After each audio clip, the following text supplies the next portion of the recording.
called to see if she'd like to go to see a show, but Miss Kate said no. I'll tell you what you can do. Take me out to the ball game. Take me out with the crowd. Buy me some peanuts and cracker jack.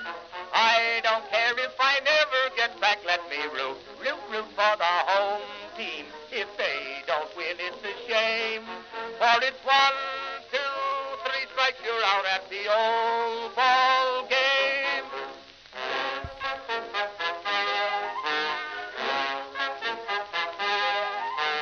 Katie Casey saw all the games, knew the players by their first names, told the umpire he was wrong all along, good and strong. When the score was just 2-2, Katie Casey knew what to do. Just to cheer up the boys she knew, she made the gang sing this song. Take me out to the ball game, take me out with the crowd. Buy me some peanuts and cracker jack.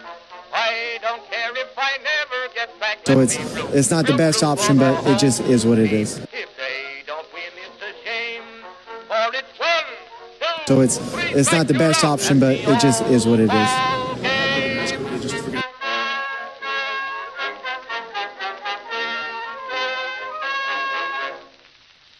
So it's not the best option, but it just is what it is.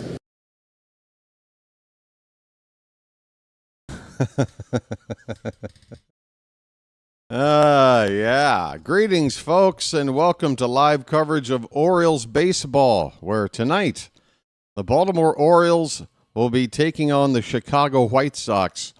First game of a 3-game series in Chicago, Illinois. How you doing, folks? It's your old pal, the BirdWatcher here. People call me BW for short. That works for me. Hey, did you happen to watch the Orioles yesterday afternoon? If so, I have a message for you. I apologize for Baltimore. I apologize for Baltimore. I apologize for Baltimore. Tony, break down how you managed that yesterday. So it's not the best option, but it just is what it is. Makes sense. Sometimes life hands you that kind of situation. So it's not the best option, but it just is what it is.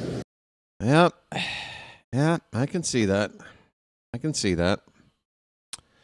Folks, the Orioles yesterday. I don't know if I want to talk about it all night or just mention it as quickly as I can and move on. I'm somewhere stuck between those two very polar opposite feelings. Yeah. Rest in peace, Carson Ragsdale, I guess. I wish I had that funeral dirge music on the soundboard. That would be appropriate. Carson, you were definitely sacrificed for some sort of reason. I don't know, but sorry, man. That was, yeah. Folks, yeah. Just yesterday. What was that? I don't know. I'm very upset about it. If I see it again, I'm going to write a very stern letter to the Orioles front office and let them know my feelings as an individual fan that doesn't have a whole lot of money to splash by buying, club seats or something. Sorry. I'm going to write a very pointed letter.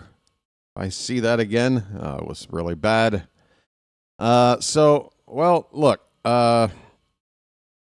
if we are going to recover from that yesterday, what better way to maybe start winning again than to take on the White Sox, folks? The White Sox are not good. They are not good. I'm not going to sit here and completely trash them because this is baseball, and baseball will humble you. But the White Sox are probably going to finish with 100 losses on the season. They're going to have to play better than 500 down the stretch. Not much better, but about a game over 500 in order to avoid losing 100 games. They have the worst record in the American League. And hopefully, as bad as we're doing, last place in the American League East, 3 losses in a row right now, 80 losses on the season. Hopefully, we're going to take this series. If we take the series 2 out of 3, yeah, we want to sweep. But I'm just saying, if we take it 2 out of 3, we get back home still with a chance to go undefeated the rest of the way and avoid a losing season. Remember, folks, after this series, we have 3 more series. What is it? 10 games, and 7 of those 10 games are against the Yankees. I need to make a community post about that. On the eve of the series back in Baltimore coming up this weekend, I think I need to write a post to let all the bird watchers know out there, look, I know the season is over in terms of, getting anywhere, but you want to tune in. Look, folks, don't throw away 7 Yankee games out of a season. This is 7 of the 13 games we play head-to-head, more than half the games of a season we play against these jerk-offs. And we shouldn't turn our backs on those games. Let's show up for those. All right? And we also take on the Rays, who we are trying to catch to get out of the basement here of the American League East. So there are reasons to still try to win. You hear me, Tony Mansolino? So it's not the best option, but it just is what it is. Right. There are reasons to continue to try to win and not fold like a cheap suit and do whatever the hell that was yesterday. Okay? Please. Don't disrespect the fan base like that again. That was really gross. All right, so news regarding Baltimore. Let's get the least surprising news out of the way. Carson Ragsdale has been designated for assignment. What a shock. It's almost as if the Orioles called him up just to abuse him and then kick him to the curb because they refused to put anybody else out there when it was abundantly clear he was not helping the team in any way out there on the mound. We just let him hang out there. It was awful. Along with that, some unfortunate news. Another pitcher with another injury, Albert Suarez. It was nice to have him back for, 10 days, 2 weeks, something like that. Suarez has right elbow discomfort, and he is on the 15-day DL, which effectively ends his 2025 season. Albert Suarez we won't see again until spring training. Right elbow discomfort. The Orioles have made a couple of corresponding moves. They have recalled Yeremil Geraldo, a right-handed reliever. He goes into the bullpen. And Chase McDermott, who has been knocking on the door to get activated with this team, he has officially now joined the active roster. Chase McDermott, right-handed pitcher, starter turned reliever, is now in the Oriole bullpen. All right, folks. By the way, one more thing. The Orioles claimed left-handed pitcher Jose Castillo, not the starter right-handed Jose Castillo from the Mariners. They have another guy, a lefty, a reliever. They just DFA'd him. We just claimed him off waivers. How many relievers have we claimed this season? Here's another one. He has not yet reported, so the Orioles haven't made a spot for him on the roster yet. We'll see what happens with that. Adley Rutschman begins his rehab assignment tomorrow. It's going to take a week, which means he will have about 1 week to play, perhaps, with the team. Handful of games. That's it. And then Jordan Westberg. We will get about 11 games 11 potential games out of him because he returns tomorrow. Jordan Westburg will be reinstated tomorrow.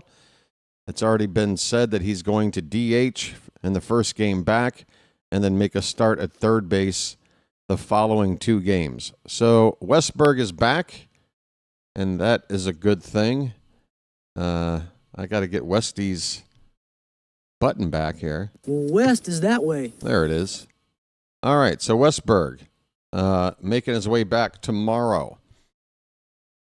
All right, those are the major notes. Let's take a look at the starting lineups and the pitching matchup. On the mound for the Orioles, Kyle Bradish. Bradish with a record of 0-1, 17 innings since his return, a 2.65 ERA and a .94 whip. Got the strikeout pitch working, 21 Ks in those 17 innings, just 12 hits and 4 walks. Starting for the White Sox is a lefty named Tyler Gilbert. This is only his 3rd or 4th start. Normally a reliever. It's already been said here that the White Sox are going to get a substantial amount of work in from another pitcher of theirs, Sean Burke. Burke was announced as the starter, at least on the ESPN website, the past few days leading up to the game. But it's going to be one of those start with reliever and then go to the main guy situation with Tyler Gilbert being a lefty. You can understand why the Orioles normally have a lefty-heavy lineup at the top. So the idea is to start the game with Gilbert, the lefty, and then go to Burke at some point, probably a couple, 3 innings tops into this ball game. All right, here are the starting lineups. This first pitch is only 3 minutes away, not even. Jackson Holliday's at second base leading off. Jeremiah Jackson will play third base and bat second. Gunnar Henderson's at shortstop hitting third. Tyler O'Neill plays in the field for the first time since his return from injury. He's in right field. Ryan Mountcastle will play at first base and hit fifth.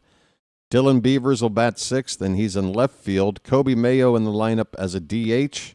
He'll hit seventh. Sammy Basayo will do the catching and bat eighth. And Colton Cowser has finally been relegated down to hitting ninth in the order. He'll play center field. For the White Sox, leading off in right field, Mike Tauchman. Kyle Teal is the catcher batting second. Lenine Sosa at first base will hit third. Colson Montgomery, the shortstop, is the cleanup hitter. Curtis Mead at third base batting fifth. Andrew Benintendi will play left field and hit sixth. Edgar Cuero, the DH, will bat seventh. Hitting eighth is Chase Meadroth. Not quite sure. I think it's Meadroth. Chase Meadroth, second base batting eighth. And is it Damian Fletcher, I think? No, Dominic. Dominic Fletcher is in center field and batting ninth. He's 2 for 11 on the season playing for the White Sox. Can you blame me for not knowing who this guy is? Can you blame me for not knowing the number 9 hitter on the White Sox who's got 11 at-bats on the season? All right, so there's your lineups, pitching matchup. Baseball is about to get ready, folks. Let's see what we're looking at here. There it is. There is the skyline of Chicago. Chicago!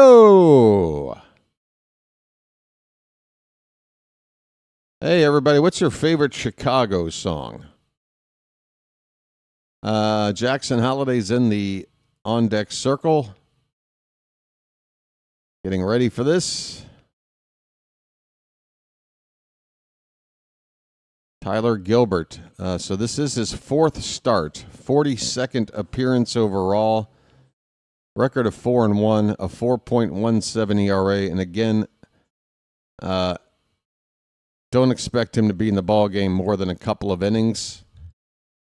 And yeah, we're about ready for baseball, folks. 3,500 subscribers, folks. Let's just do a little golf clap for that, if you don't mind. We just got there yesterday. It was a nice weekend for the channel. I want to thank the folks out there who follow the Blue Jays, and I guess I was your best option.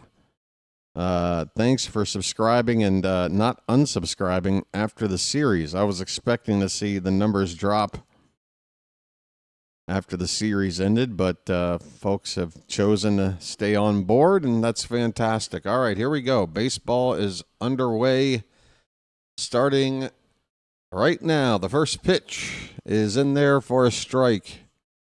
A sweeper from Gilbert.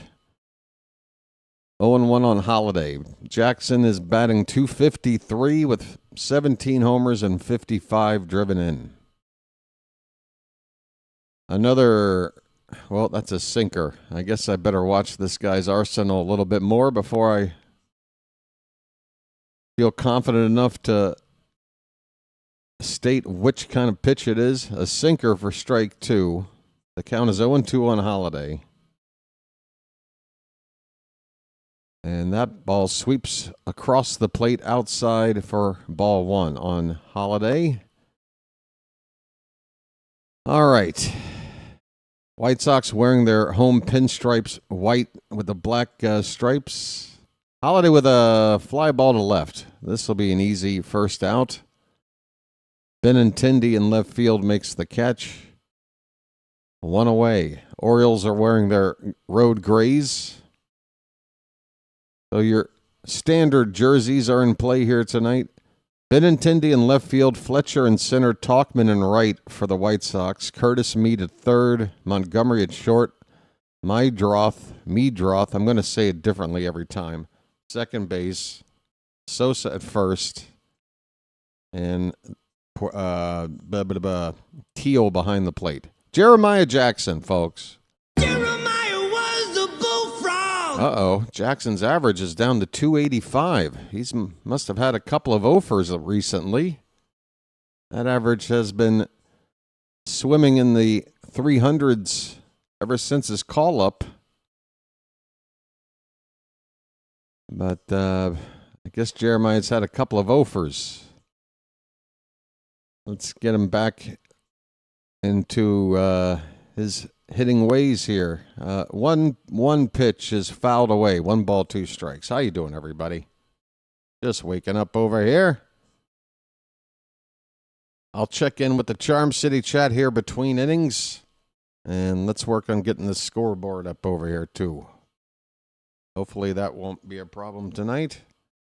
The 1-2 pitch. Oh, my. A bad swing from Jackson. Fastball, neck high. And he swung at it. Missed. 2 down in the inning. Wow. Well, what Jeremiah was thinking there. I hope we haven't seen the best of Jeremiah Jackson quickly fade away. That was a bad swing. Here's Gunnar Henderson. First pitch is a front door sweeper for strike 1. His name's Gunnar and he's dating my mom. Now, what is going on over here? I gotta fix something here with this scoreboard. 0-1. That ball's drilled out to right field. It sounded good off the bat. Going out onto the warning track, right on the edge of the track. Fletcher makes the catch in right center field. Had a nice sound off the bat. It was a nice angle out toward the power alley. But it dies right there on the edge of the track. The inning is over. Top of the first, the Orioles don't score. Bottom of the first coming up with the White Sox. Right. What was I going to do? Oh, well, now it looks normal. But then it just bounced off. What is it doing? What are you doing? I'll go back over here then. As soon as I switched it over, it flipped away from... All right. You want to play games? Huh? Gonna play games with me? I'll play games. All right, there we go. Hey, Charm City chat. How the hell are you? Wait, my chat disconnected already? All right, before saying hello, how about a quick lag check, folks? I say a number, you type it in, we get an idea what kind of time we have between each other. Please type in this number as quickly as possible. 9. Type in the number 9. Send it in, and hopefully I'll see it in about 3, 2, 1. Show me a 9. All right, perfect. We're okay. Matt is here. Gary, Danjo, Kurt, Froggy, Don Rock, Michael, Joshua. Happy Clemente Day. Happy Clemente Day to you there, Joshua. Roberto Clemente. I mean, he's on my Mount Rushmore. He's on my Mount Rushmore. If I had to pick the top 4 best players to ever play this game, Clemente's in my top 4. I don't even have to think about it. Dennis is here. Michael Townley, who wants to bet me $500 million on something. Well, Michael, do I need collateral? Because I'm not quite sure I got the cash. Mike Talkman looks at strike 1. We're in the bottom of the first. Kyle Bradish. Next pitch, fastball inside. 1 ball and 1 strike. Bet you $500 million that someone will win the game, and if no one wins the game, then I'll owe you $500 million, and that'll get me upset. Well, Michael, that's a tough dilemma. Sorry about that. This pitch just a bit off the plate, apparently. Looked like it hit the outside corner, but it's called a ball. 2-1 on Talkman.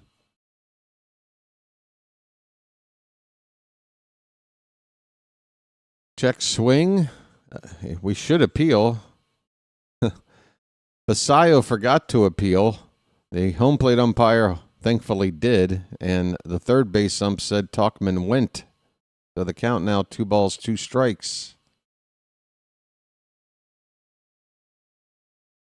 Next pitch, fouled away. Who else is here? Bam, 69, 56. How you doing, Bam? George Ford's here. Gary, did I get you already? Dennis Clayton is here. I'm quite sure everyone on the Orioles wants to win every game they play. Well, Dennis, you didn't watch yesterday. I don't know what else to tell you.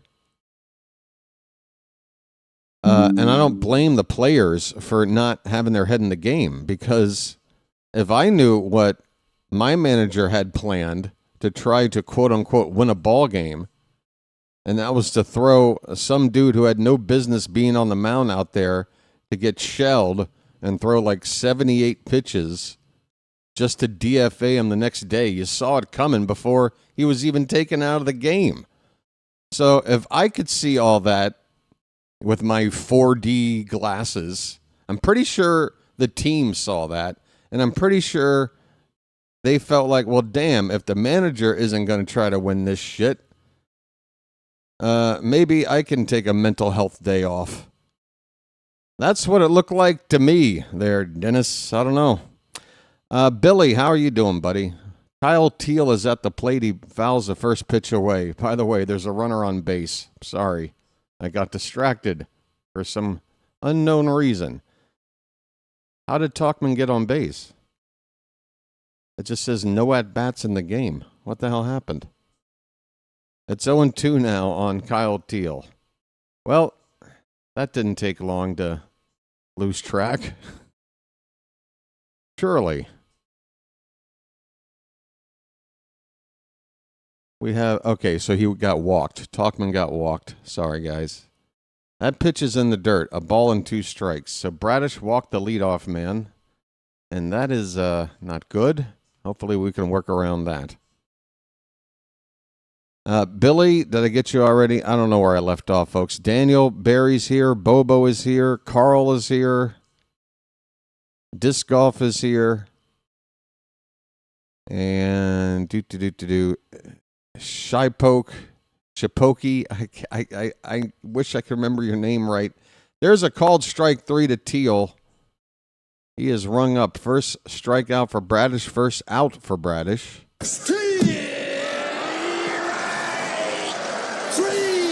Well, y'all come back now, you hear? That was a fastball at the bottom of the zone taken for strike 3. Yeah, just phonetically remind me if you want. William is here. Slider for a strike. Yoko is here. I think I got everybody. I'm sorry if I missed your name, but at some point I got to put calling the game as a priority here. Here's Lenine Sosa. He's got an 0-1 count. Shy poke. Thank you. Here's a little dribbler up the first baseline foul. It's 0-2 on Lenine Sosa, who's hitting .263. White Sox have a runner at first and 1 out. Shy poke.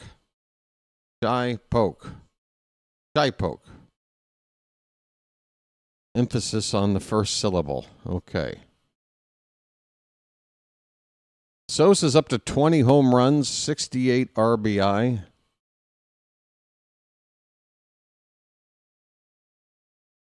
The 0-2 pitch, swing and a miss. My goodness, that slider broke down hard.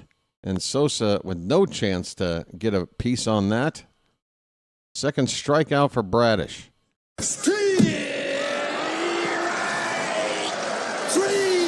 Well, y'all come back now, you hear? Man, I tell you what, Bradish's pitches, some of those breaking pitches really break hard, don't they? Here's a check on the runner, and that was pretty close. Talkman gets back in there as Colson Montgomery steps up to the plate. Shortstop hitting .220 with 18 homers and 49 driven in. This guy came up through the Yankee farm, didn't he? Isn't this guy a Yankee? Let me double check this. I want to say he started life as a Yankee. Maybe came over in one of these several trades the White Sox have been making these last couple of years, selling players off, getting prospects back. That's a base hit in the center field for Montgomery. It'll drop in front of Cowser out there in center for a 2-out single. Runners at first and second now for the White Sox. That ball 111 off the bat. And let's see, 2021? No, he's always been with Chicago. My apologies, Colson. Didn't mean to slap the Yankee label on you. We don't have to sit here and completely despise you. Curtis Mead at the plate. First pitch fouled straight back for strike 1. Mead, the third baseman, hitting .244.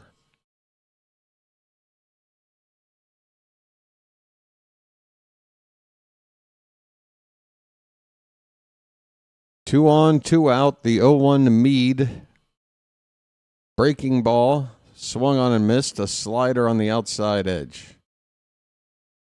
What's all this money? 8 to 10, 250. Alonso. I don't want Alonso. Alonso can hit 280? Can he? Hold on. This dude's hitting... I know about the home runs. Are you telling me he's got a 280 average to go along with it? Then, yeah, I'm interested. I'm not quite sure I believe it. It's 1-2 on Curtis Mead. Let's see. Well, we're looking at a lifetime average of 252. That ball's hit out to right. That ball's going to fall down for a base hit. A run will come in to score, and the White Sox have taken the lead off of Kyle Bradish here in the first. Boy, oh boy. 2-out rally for the White Sox. RBI single for Curtis Mead. Runners at the corners now with 2 down. Alonso, average, Well, he's never hit 280, in a year in his life, but apparently he's a 280 hitter. Okay. He hit 271 once. That's the only time he got to 270. Otherwise, it looks like 260 is a good year for him. He's hit as low as 217 in a season, 231 in a season, 240 last year. But apparently he's a 280 hitter. Okay. Andrew Benintendi. Up here with a count now after a swing and a miss of 1 ball, 1 strike. 2 down with runners at the corners. Benintendi hitting 241, 19 homers, and 60 RBI.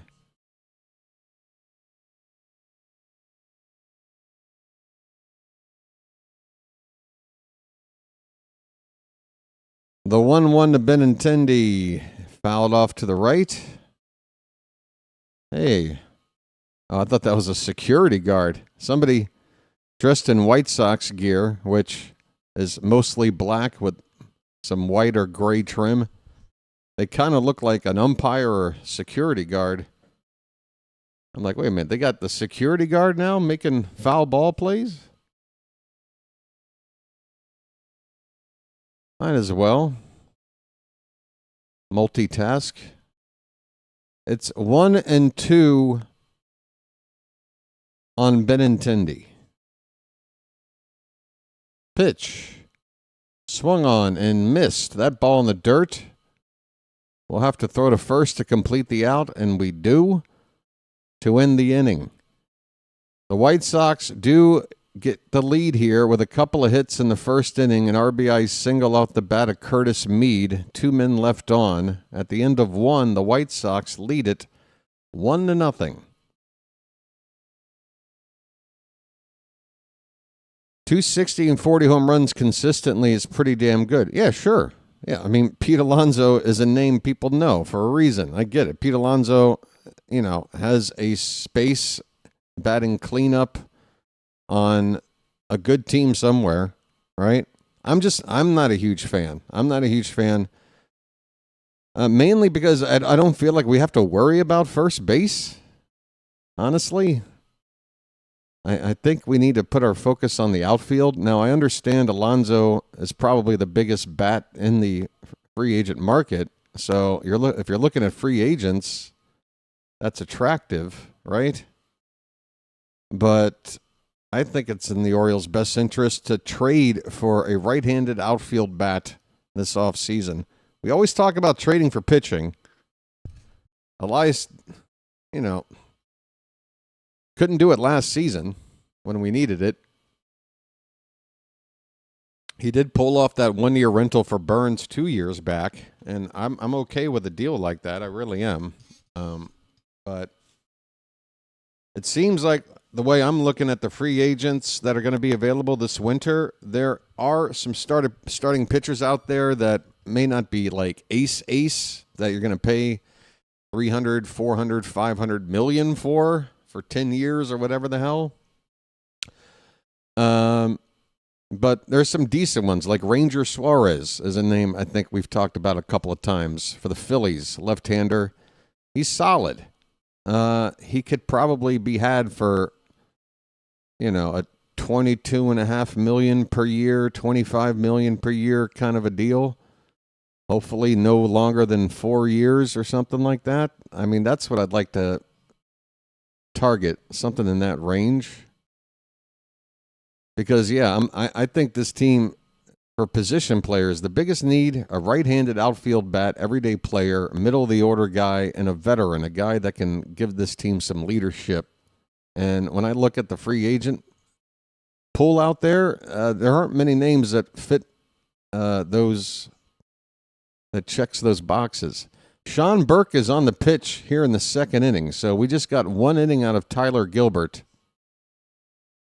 And speaking of Tyler, O'Neill is up at the plate to hit, and the count right now is 1-2 strikes after a curveball just hit the zone for strike 2. Another curveball, just a bit outside. 2-2 on Popeye. Ahoy there! Anybody home? All right.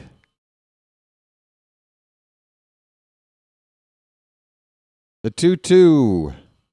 That one's lifted into right center, but shaded toward right center is the center fielder. Who was that out there? I can't remember these White Sox. I don't know them well. Fletcher. Dominic Fletcher. Okay. Number 9 batter, 11 at-bats on the season, playing center field. I got it. All right. Not going to forget again. So Sean Burke is on in relief. Ryan Mountcastle's up now. 1 out, nobody on. Okay, mount up. And he drills one. Oh, it goes foul. Ryan Mountcastle out in front of a pitch.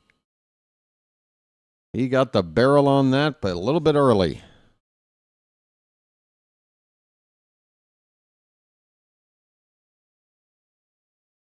Gilbert just threw 10 pitches in that first inning. And that's his night done. The 0-1 fouled back. It's 0-2. Imagine that. You start a game, you throw 10 pitches, you get 3 outs, you take a shower, and now you get to just hang out in the dugout for the rest of the game knowing you did your part. 0-2 on Mountcastle. That pitch is up and away. 1 ball and 2 strikes. Mounty's hitting .256. Hey, here's the first panorama view of the ballpark. Upper deck is completely empty.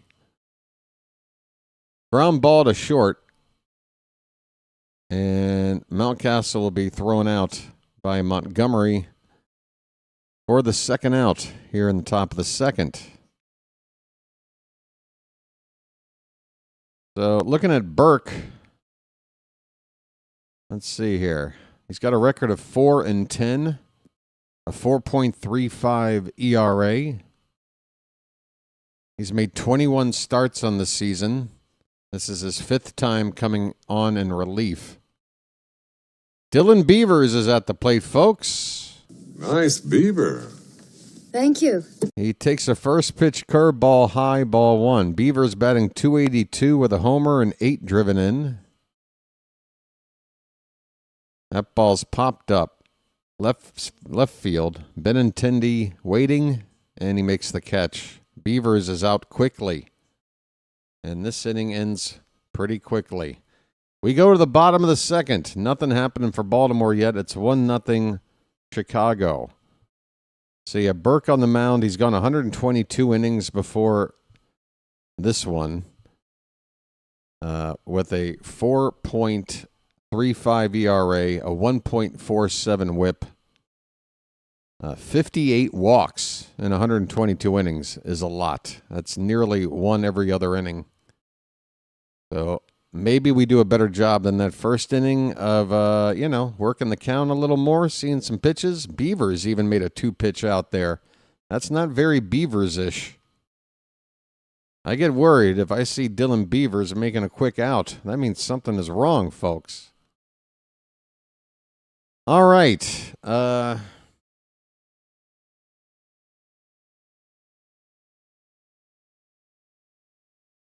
Anybody happen to catch the little video I put out last night?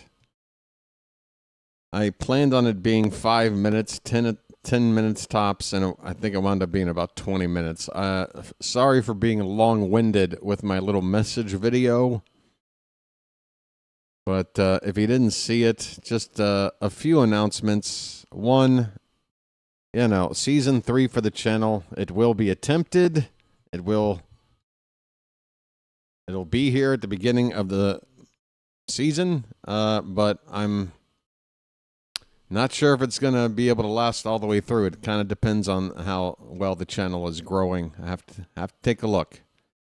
Secondly, if you hadn't heard, after the season ends, we get into the postseason. I will be calling some postseason games. I don't know what games yet.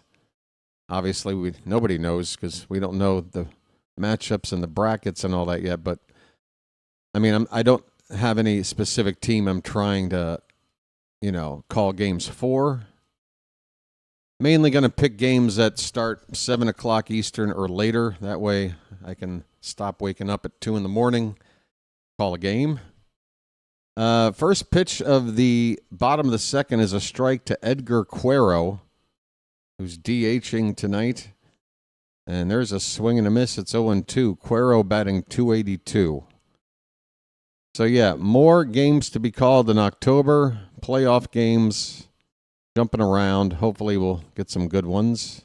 And all of the World Series games, I would think. Swing and a miss. Cuero, 3-pitch strikeout. See you later.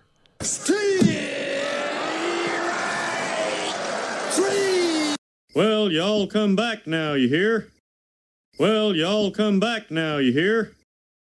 All right, so in October, I have to leave the country to do my, living abroad yearly pilgrimage. That's going to be a few days, so that'll interrupt calling those games in the middle of October, somewhere between the end of the division round and the start of the championship series round. Might miss a couple of games in there, but otherwise, I'll be here for all the World Series, all the wild card games. I'm not saying I'm calling all the wild card games, but I'll be here to cherry pick the ones that are worth calling. Chase Meadroth is up at the plate. He's got a count of 2-0. 1 out, nobody on. He's got a 10-game hitting streak at the moment, batting .269. And that's a line drive, base hit in the left field. Now it's an 11-game hit streak for Meadroth. A 1-out single to left. 102 off the bat. And the other announcement, again, it's not a debut announcement, just trying to put it on record, and I'm probably going to make a promo or, a shorter little video about it, but after calling the October games, in the winter, this channel will be a gaming channel, still Oriole themed. Dominic Fletcher takes a called strike from Bradish. It's 0-1. Again, Fletcher just 11 at-bats on the season, a couple of hits, 182 the average.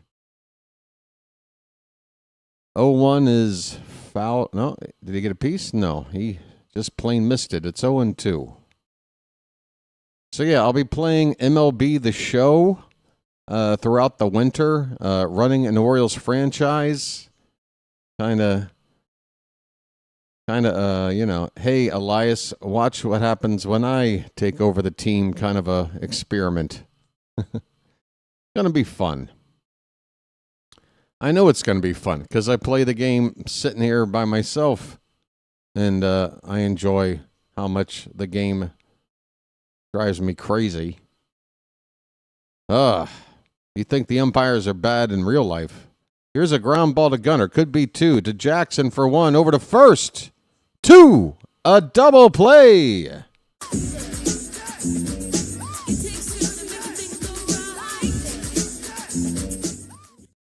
All right. Good old 6-4-3 double play ball. That was close there on that return throw to first. No challenge or anything, no. We are out of the inning. We go now to the... What are we going now to? We go now to the second inning. Is that right? No, third inning. Sorry. We're going to the third inning. It's 1-0 White Sox. Sorry, folks. Coffee's here. Now I need a Lucky, and then I'll be awake.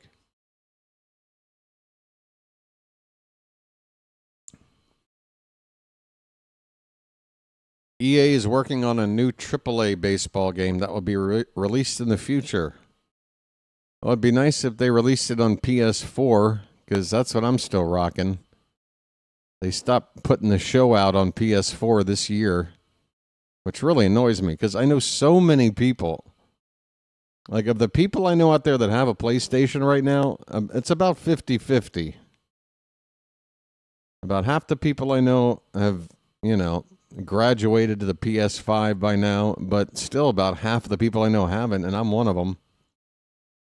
I don't know why they didn't make a version of the game for the PS4, but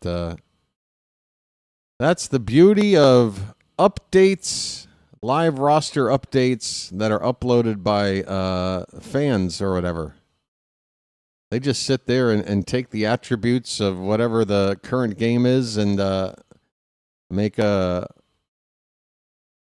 roster that they can upload, and then you can download it, put it right into your game, and the graphics are virtually identical. I mean, it's really not that big of a difference year to year. I'm sure the PS5 looks a little sleeker, but for the purposes of my channel, it's going to be just fine. Just fine. All right, Kobe Mayo is going to lead off for Baltimore. Burke goes back to work. And a curveball to Mayo for strike one. To begin this at-bat. Kobe with a couple of home runs in recent days. 193 average, 9 homers, 24 driven in. Just get it all on there. Just spread it out. He checks his swing on a pitch up and in, and the count is 1-1. So it is Clemente Day. I can see the 21 patch on the jerseys of the players. It's quite small. Not easy to see. There it is. Okay. That's a better look. It blends in on the White Sox shirts. Easier to see on the Oriole players. 2-1 pitch. Check swing foul. It's 2-2.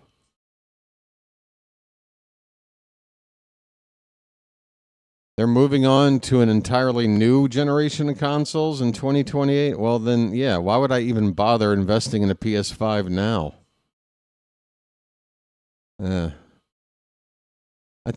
telling you right now, folks, I watched a couple of videos on this. Like, there's only so much more real, like, improvement that can be made on graphics. Mayo takes a called strike 3. First out here in the top of the third. Pitch hit the bottom of the zone. And without an entirely new technology, the tech that's in place and the sort of building off of it, it's basically peaked from what I can see. So I don't even think I'm worried about whatever's coming out in 2028. Sammy Basayo, first pitch, strike one on a foul ball. Come on, Sammy. And now it's 0-2. He swung and missed at a changeup. Sammy. Yeah, I enjoy, for the most part, playing the older games on like one of those, what do you call them, emulators. Curveball fouled away by Basayo. A buddy of mine that used to live over here with me had an emulator that had all the NES games, Super Nintendo games, and a couple of other platforms. All of them on one little, like, 4-ounce little, like, artificial looking like NES device, the console. And yeah, just like a little USB plug-in, and boom, you're playing like every game that took up like 20 boxes of games. Here's a pop-up by Basayo in foul ground left side. Nobody can get to it.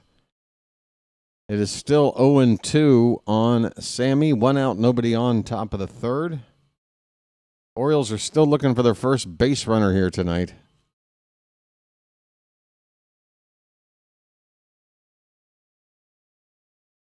Remember this, when a future car style open game is finally released, it will more than likely be released for the current and next gen, if not. Wow. William, I tried to track. I tried to track with that comment. I'll try one more time. 1-2 the count right now on Basayo.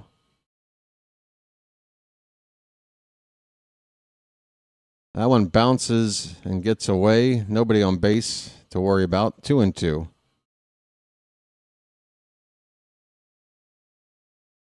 The hardware out is pretty much peak for the software they're making, but even now, some new games are stressing the latest hardware.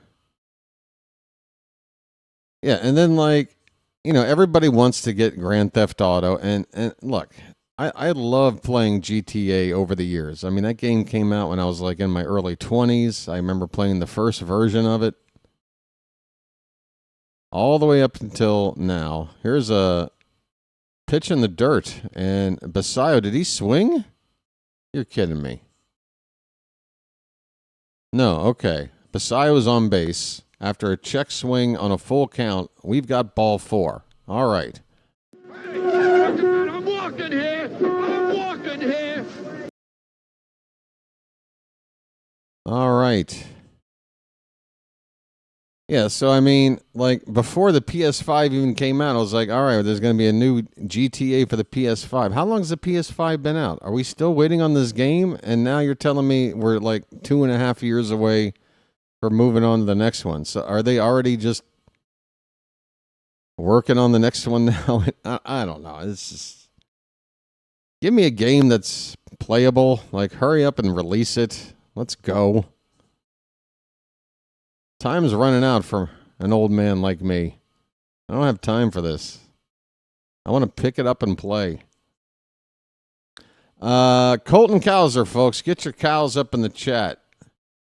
Shy Poke's already in. Wrong button. Wrong button. There we go. Pitch up, and Cowser swung at it. He checked it, but he went around. They appealed it. Ugh. Terrible first swing there. E.T., are you talking about Atari? I mean, they rushed a lot of stuff out back then. Haven't you ever seen Bandersnatch? Any Black Mirror fans here? I hope so. Here's a curveball. That's a called strike 2.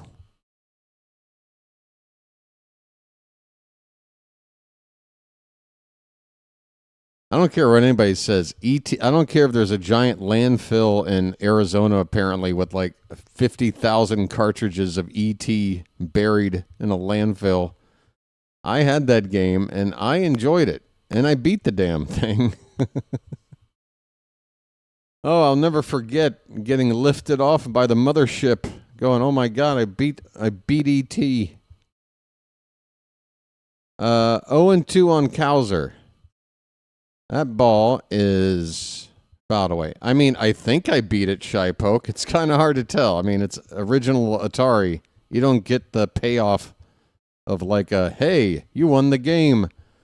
Here's a big epilogue to give you that satisfaction of spending so much time. No, it's just a little mothership comes down, lifts E.T. up, and it might have said the end or something. That's all you would get back then. Colton Cowser's got a ball and 2 strikes. Well, he's got 2 balls, but at the plate, it's 1 ball, 2 strikes. I mean, I don't know. I can't confirm one or the other, but I'm assuming, I guess. I'm assuming too much. The count is 2-2. Runner at first, 1 out. Come on, Orioles. We got our first base runner on here. Let's do something with this 2-2 pitch. That ball's hit hard down the right field corner, but foul. I don't know if they're just miking the home plate area really well here in Chicago or what, but the crack of the bat making contact with the pitch sounds really crisp. So if I've got any compliments to pay the White Sox and their venue here, apparently good acoustics. It's 2-2 on Cowser, folks. Long at bat right here. Here comes the next pitch. Oh, my God. He swung at a letter-high fastball and strikes out. Cowser strikes out again.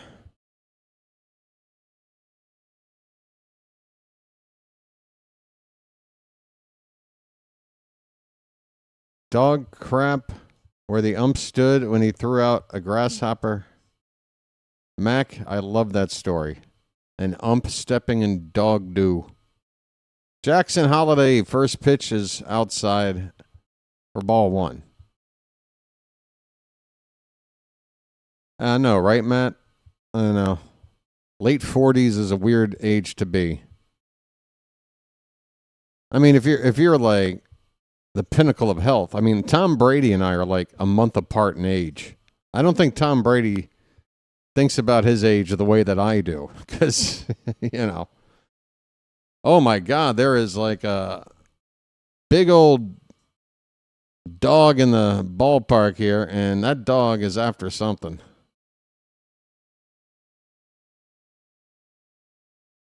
Maybe my phone number. No, not that kind of dog. 3-0 on Holiday. 2 down, runner at first.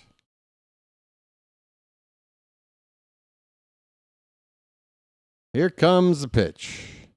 Ball 4. Take your base, Jackson. I'm walking here. I'm walking here. Burke losing control. Oh, it's the White Sox. I think we're hopefully watching normal practices right now. Here comes Jeremiah Jackson. And that is not the bullfrog. That is the bullpen. I can't even read my own soundboard anymore. Bullfrog. Jeremiah was the bullfrog. Thank you. First pitch. Curveball swung on and missed. Come on, Jeremiah. You've been 0 for your last something. That average down in the 280 mark. 283 at the moment. Swing and a miss. He chased a bad one there. Boy, I hope he doesn't lose that mojo. Been a pleasant surprise here these last couple of months. But, yeah, it doesn't last forever for everybody. For anybody. 0-2 pitch. Up the middle. That's a base hit. Jeremiah on an 0-2 pitch. Basayo chugs home. Holiday goes to third. And Jeremiah with the base running acumen to get to second as the White Sox throw it around. The Orioles have tied it up on an RBI single from Jeremiah Jackson. The Bullfrog. It's magic, you know. It's magic. On a magic carpet ride. On a magic carpet ride. You believe in magic. That was too good of a pitch for an 0-2 count, and Jeremiah took advantage. Here's Gunnar. That is inside for ball 1.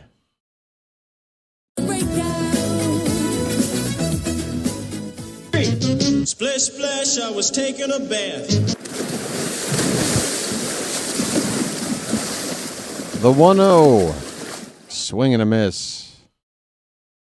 Fastball top of the zone, belt high. Gunnar missed it. 1 ball, 1 strike. His name's Gunnar, and he's dating my mom. Runners at second and third with 2 down. A hit here would really be nice. We'll take the lead. Pitch. Grounded foul, first base side. It's 1-2. Shy Poke with a super chat. And now I'm confidently saying the name. Where is the message button? Message for you, son. Nice. Message for you, son. It's 1-2 on Gunnar. Burke from the belt. And now he steps off. Shy Poke says, for good luck, for the win. Thank you, Shy Poke. Now, if this works, you do realize the next season you're going to have to commit $4 every game so we can go 162-0. Or at least, I don't know, 100 games? That's fair. That's just $400. $400 to guarantee a 100-win season. Broken bat, look out. Good grief. A ground ball to first as the bat explodes with a lethal weapon helicoptering out there towards second base. Nobody is injured on that. The inning is over as the first baseman Sosa will take it to the bag unassisted. But the Orioles tie it up. Yes, we did. Yes, we did. Yes, you did. Jeremiah Jackson, his 19th RBI of the season, a 2-out RBI knock. Makes it a 1-1 ball game. We're going to the bottom of the third. All right. Super Chats. Hey, folks, like button time. How you doing? We got 84 people here right now. This might be a lowly attended series. I think you can understand why. It's the weekday. We're playing a crappy team with no stars on it. And our season is, pretty much decided. And what's the point of watching for a lot of people, right? So, for those of you that are here, we all got to really work to get those likes up to 100 on these next few games, I feel. It's going to take everybody's help. So please, if you haven't hit that thumbs up at the bottom of your screen, go ahead and do it now. And the next one will get us to 60. And hopefully we'll keep on chugging. All right. Just in advance, I apologize for bringing up the like count a couple more times tonight. All right, let me grab something, and I'll be right back. Thank you.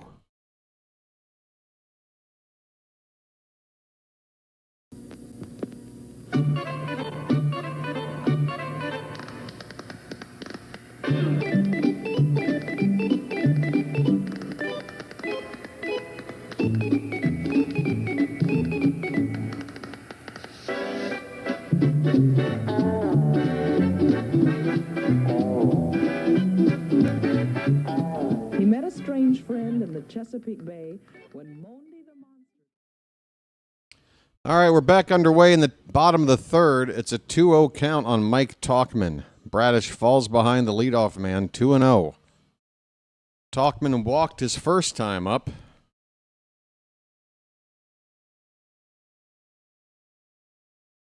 That pitch is in the dirt. It's 3-0.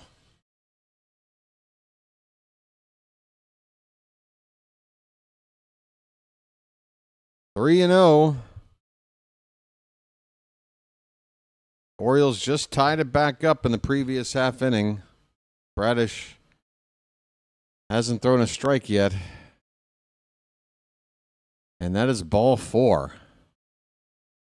Second time Bradish in 3 innings has issued a leadoff walk to Mike Tauchman. I am rather certain that is not what he wanted to do.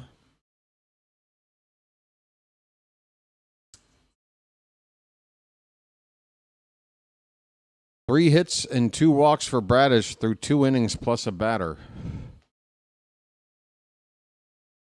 Here's Kyle Teal, and a swing and a miss on a sinker that ended up a little bit outside. 0-1 on Teal.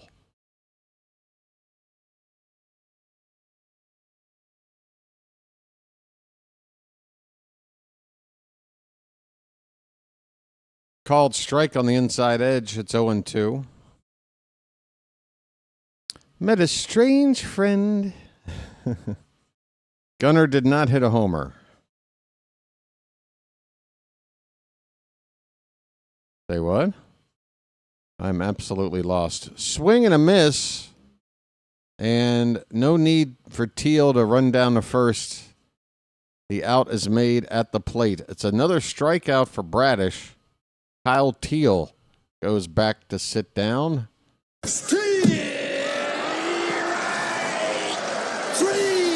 Well, y'all come back now, you hear? All right, another punch out for Bradish. Here's Lenine Sosa. Takes a slider outside. Sosa struck out his first time up.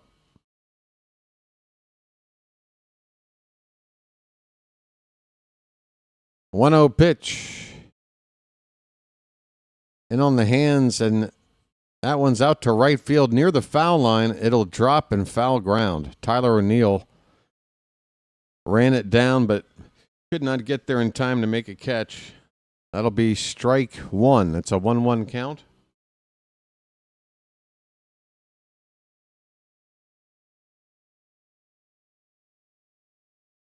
Runner at first, one down. 1-1 ball game in the bottom of the third. And a loud motorcycle driving by my apartment window.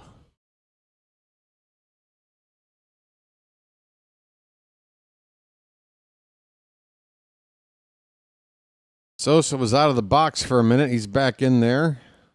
Bradish has his sign, and here is the 1-1. Swing and a miss. Oh, he chased a slider, did Sosa? That hard break. If you think it's a fastball or something, man, that slider can make you look bad.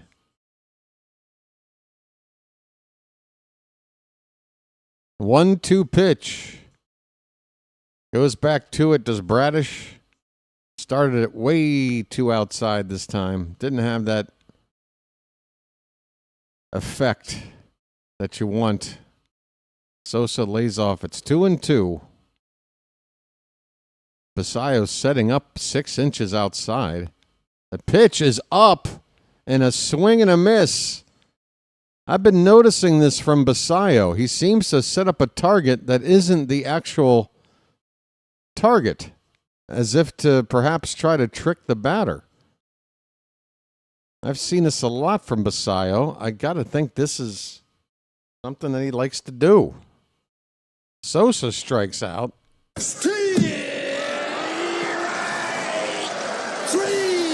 Well, y'all come back now, you hear?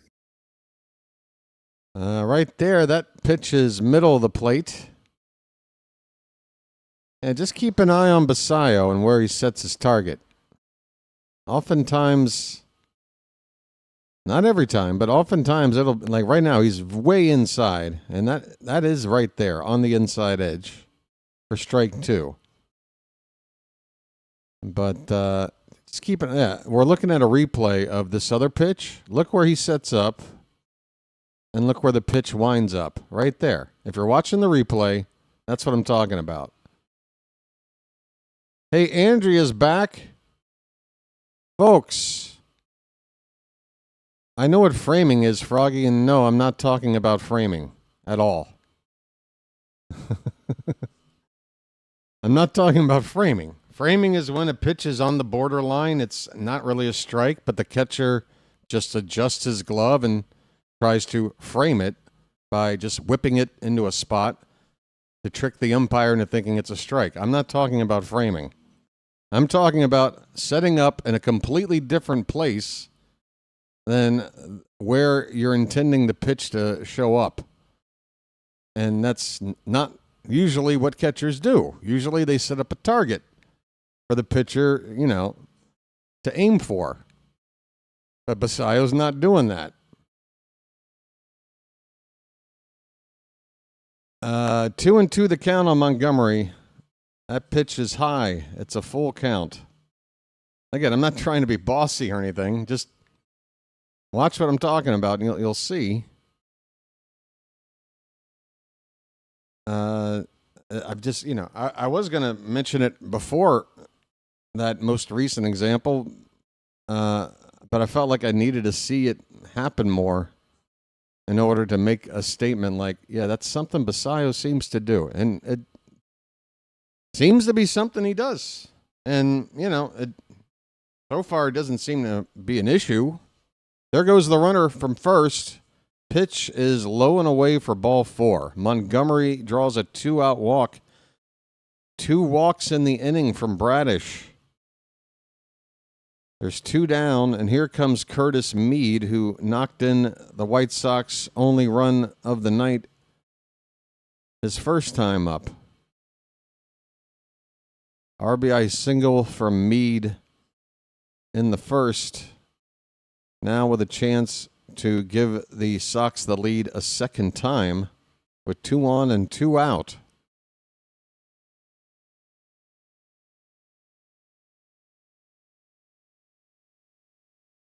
Like right there. Now, on that pitch, Basayo didn't even give a target. Basayo was just kind of kneeling, and his glove wasn't even up. And then not until Bradish was going into his delivery did he get ready to receive it. It's interesting to watch. Now he's up and in, but now the target goes down. You see what I'm talking about? So this is definitely by design. And I think the only real, idea here is to try to catch, whether it's the batter or somebody at second relaying signs. There is a runner at second right now. There's been a lot of sign stealing around baseball in recent times. And maybe this is something to help prevent that. It's 0-2 on Curtis Mead. That pitch is low. It's a ball and 2 strikes.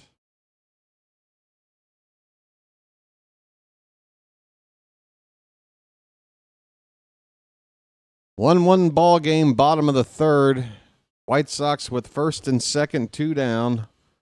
The 1-2 to Curtis Mead from Bradish. Swing and a miss. A slider. Another filthy one. See you later.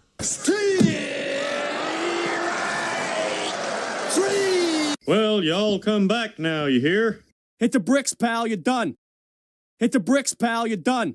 You get nothing. You lose. Good day, sir. How about this? Peace, love, dope. Now get the hell out of here. Well, when you gotta go, you gotta go. All right. Bradish has got the strikeout pitch working. He's been giving up walks as well, though. So far, it hasn't come back to bite him too much. I mean, the one run that scored is a walk. That was Talkman coming in to score after getting walked to lead off the ball game in the bottom of the first. But Bradish, if he can get the, he just feel like a little adjustment and he'll be all right. Usually the control for him isn't too much of an issue. 56 pitches through 3 innings and 7 strikeouts. 7 of the 9 outs recorded by strikeout. Not too shabby for Bradish. Yeah, William, we've actually talked about it, I think, twice now. It is Roberto Clemente Day. One of the very best. If you didn't hear it, I said already, if I'm making a Mount Rushmore of who I feel the best all-time greats this game has ever seen, I only get 4 spots. I don't have to think about, no, Clemente is one of those, he gets one. He's one. It's, goes without saying. It's tragic that he passed the way he did, particularly when all he was trying to do was help people. And, it cut down half of his career along with his life. Very, very sad. But he was something special. Did I actually just turn my head and Tyler O'Neill already made an out? Tyler O'Neill makes an out because I looked away for 2 seconds. I guess it was a 1-pitch out. You kidding me? Good grief. Come on, Tyler. Help out the team, please. What did he do there? Grounded out to shortstop, folks. O'Neill grounds out 6-3. Ryan Mountcastle's up. He's got a 1-0 count. Next pitch is fouled behind the plate. And it's a ball and a strike on Mountie. Mountie. Okay, mount up.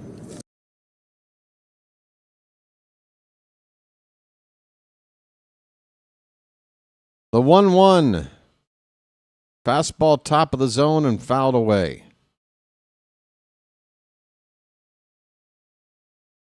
Oh, yeah. No worries. No worries about... Yeah. Here we go. 1-2 on Mountcastle. Pitch. Inside. 2 balls, 2 strikes. Mount up.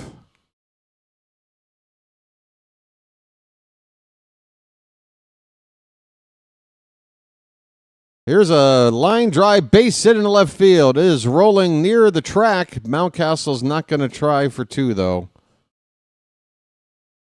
He will be satisfied with a 1-out single. That ball just under 100 miles an hour off the bat. Line drive to left for Mountie. We've got the go-ahead run on base. Notice how I didn't say would-be go-ahead run or potential go-ahead run. Just go-ahead run. For my friend Matt Like, or whatever the hell his name was. Dylan Beavers, folks. First pitch just catches the inside edge for a strike. Show me your Beavers, Charm City Chat. Nice beaver. Thank you. Oh, a lovely beaver on Shy Poke. That is... I've got double vision. This pitch fouled back. It's 0-2 on Beavers. Got Bush. We've got Bush.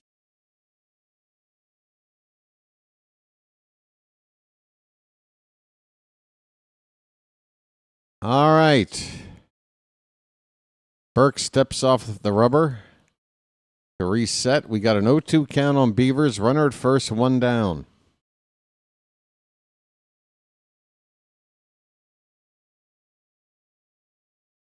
No, Michael, I think McDermott has been groomed to be a reliever now, so you'll very likely see him pitching in relief. We've already got a 6-man rotation set up, and I don't think McDermott is here now to knock one of those names off of that list. He's been working as a reliever down in Norfolk and been effective in that role. Something like a 1.57 ERA and like 13 or 14 appearances as a reliever, something like that. It's 2-2 now on Beavers, folks.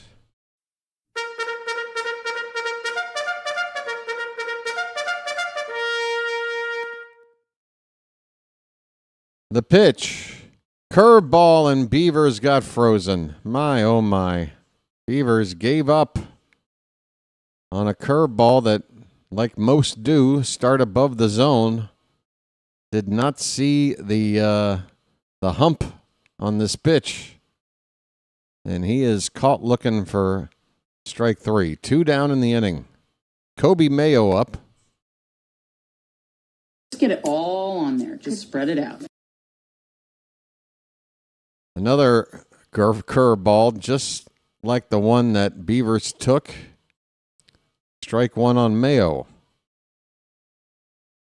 A beaver freezer. Folks, if you ever meet a beaver freezer, you're probably going to want to break up with her.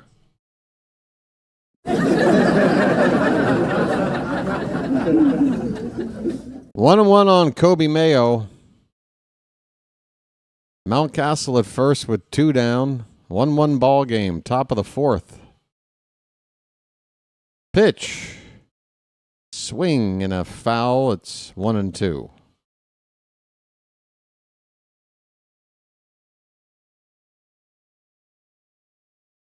1-2. You know why Beavers hasn't gotten on base yet tonight? Because normally when he comes up to hit, I say, Dylan Beavers, all he does is get on base. And I've forgotten to do that. That's why we're having problems. Here's a fastball at 97, fouled away. It's 1-2 on Mayo, 2 down.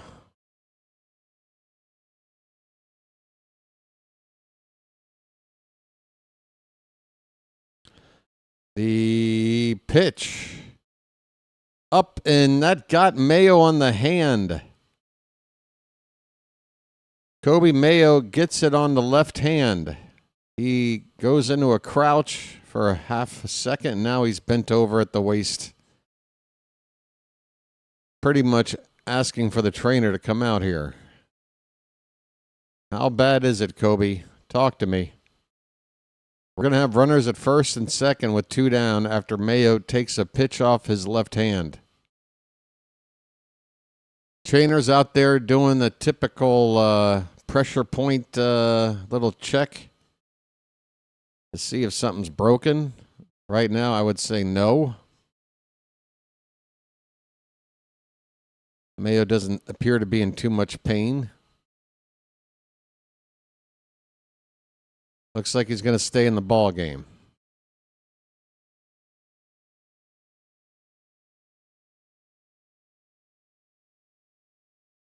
Was Clemente really 38? I thought he was younger. God, it felt like he was still one of the best players in the game when his career got cut short. But I guess that's right. Takes a while to get to 3,000 hits. Here's Sammy Basayo. All right, folks. Bugle time. Come on.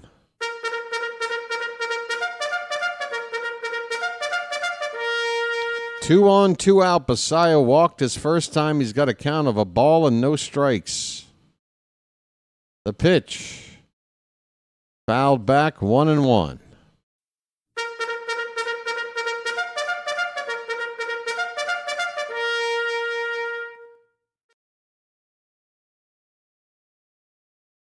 All right. Here's the 1-1 to Basayo. Up and in. He fouls it back. Fouled back. 1 ball, 2 strikes. Come on, Sammy. Got 2 ducks out there on the pond in a tie ball game. Big hit here, go a long way. Come on. Pitch. Here's a curveball hit on the ground to second. That's going to end the inning. Routine grounder. 4-3 in the putout. 2 men left on for Baltimore. Both teams now with 4 men left on base. And we are still knotted up at 1 as we go to the bottom of the 4th. Be right back, folks. Don't goo anywhere. It's probably good advice.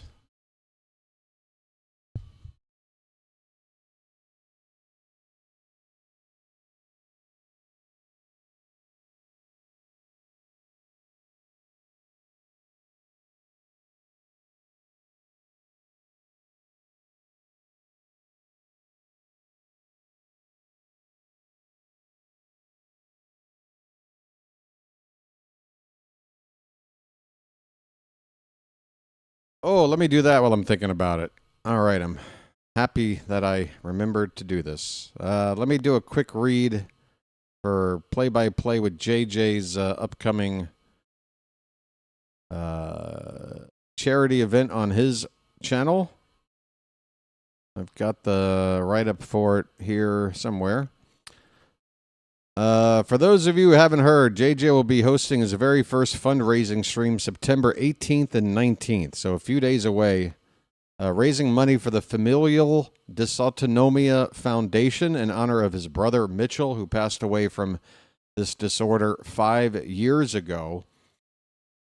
JJ is going to be streaming all day, 15 hours of streaming on the first of these 2 days, starting on the 18th, and then another about 7 hours or so, 7-8 hours on day 2. So do me a favor. If we're streaming when we're on during those days, if we got a game on, we're going to drop a link in and try to send you folks over there live to help support the cause. Of course, it's optional, completely up to you. All donations will go directly to the Familial Dysautonomia Foundation, which funds medical research, patient care, and support programs for families living with FD.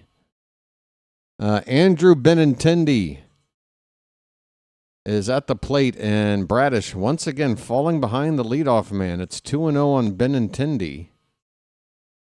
For more information about familial dysautonomia, here's a link in the Charm City chat right now. All right? Great. It's now 3-0. 3-0 to the leadoff man. We've been down this road twice before. That is ball 4. For the third time in 4 innings, and for the second time on just 4 pitches, Kyle Bradish walks the leadoff batter. We can't keep getting away with this.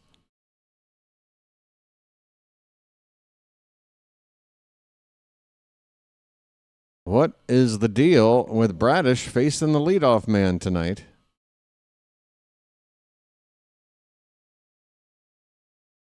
Thanks, Shy Poke. Next Thursday. Well, it's a 2-day thing. So what are we talking about? 18th and 19th? Or Thursday and Friday nights. Or Thursday, actually all day, I guess, right? Actually, no, it's this Thursday, Shy Poke. The 18th is only a couple of days away. Just a couple of days away. 1 ball, 1 strike on Cuero. He's up there with a runner at first, nobody out. Pitch fouled away. Count is 1-2 on Cuero. He's 0 for 1. 63 pitches for Bradish. He's gotten 9 outs, 7 of them by strikeout, but he's also been struggling with his command. The 1-2 hit on the ground could be 2. Holiday flip to Gunner over to first. A tailor-made double play.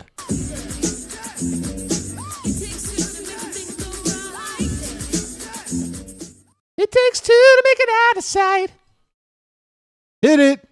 I want to rock right now. I'm BW and I came to get down. I'm not internationally known, but I'm known to rock a microphone. All right, 2 away, nobody on. Chase Meadroth at the plate. He's got a hit on the night. Fastball high for ball 1. So that's Bradish's plan. Just walk the first guy so you can get a double play on the next guy. It's all part of the grand design. 1-0 pitch. Curveball, top of the zone for a strike. 1-1. 1-1. 1-1.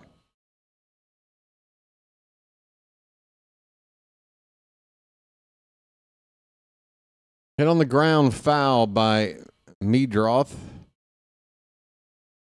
1 ball, 2 strikes.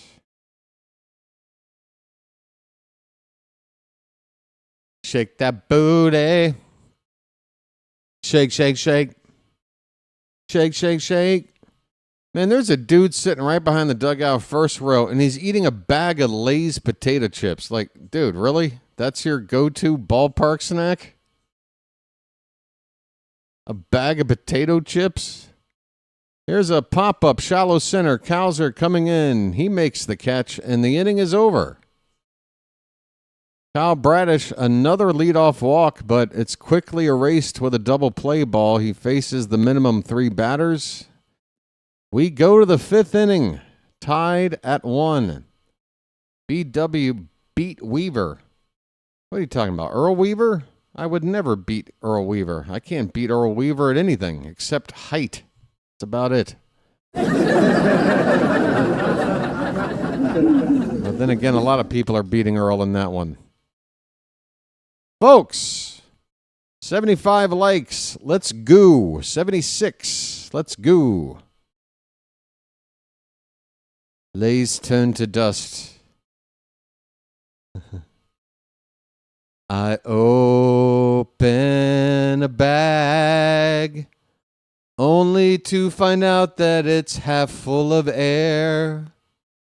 All my chips crumble on the counter when I pour them out. Dust in the bag. All it is dust in the bag. Same old snack. Just another ripoff from the convenience store. Why do I eat this crap? Maybe I should try a piece of celery. Dust in the bag. All I have is dust in the bag. Oh.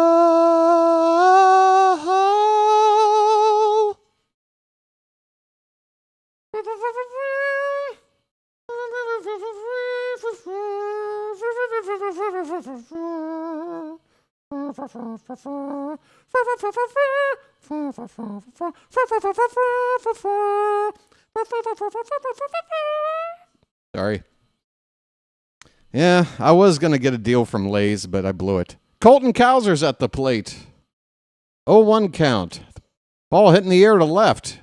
Down deep into the corner. And the left fielder, Benintendi, reached it, but could not haul it in there along the sidewall down the left field foul line. It's 0-2 on Cowser. Can we make him not strike out?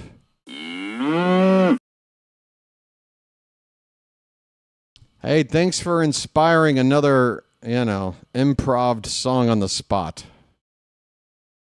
Dust in the bag, folks. Single available now at your local record store. If you don't know what a record store is, it's this extinct business that was normally found next to a bookstore, which also doesn't exist anymore either. 0-2 the count. Who's up? Cowser. Still? Okay. 0-2 pitch. Low and in. 1 ball, 2 strikes.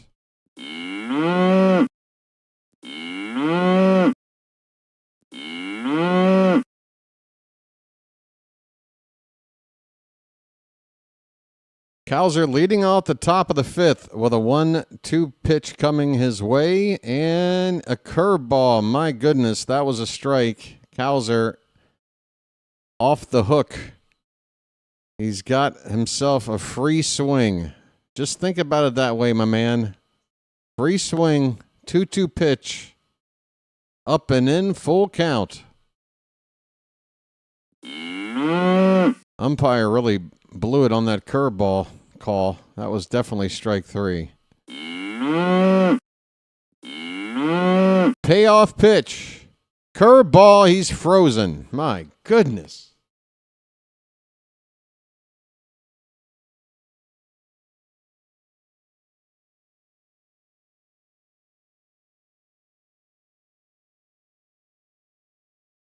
Colton Cowser, man, he just cannot figure it out right now.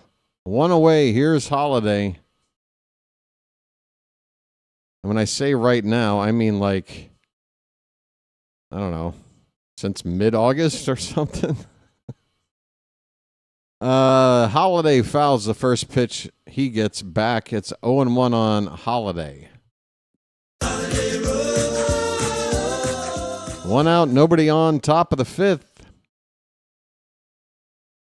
Right in there for a strike. It's 0-2.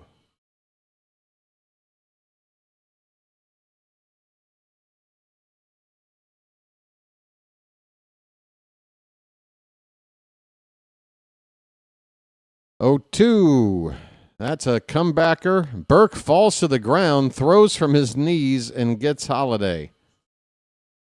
Burke with a smile on his face as he takes a tumble, fielding this comebacker off the mound. But, you know, you're on the White Sox. You need a laugh. Holiday's retired.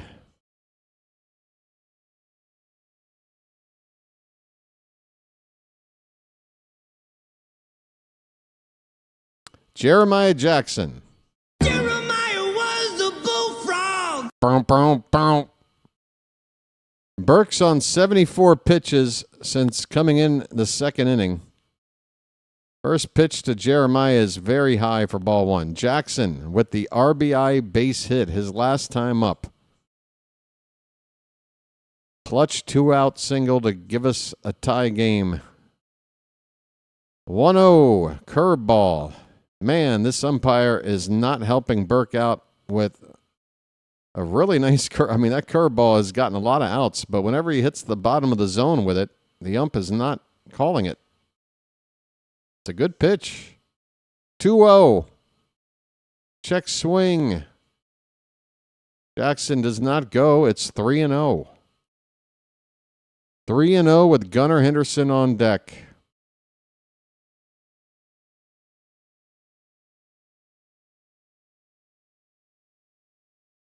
And that's a 4-pitch walk. Jeremiah, take your base, son. I'm walking here. I'm walking here.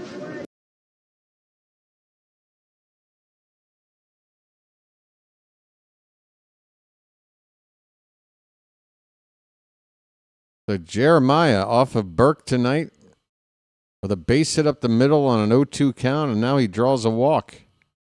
Good work. Here's Gunnar. 2 down, runner at first. Burke checks on Jeremiah. He's back in there.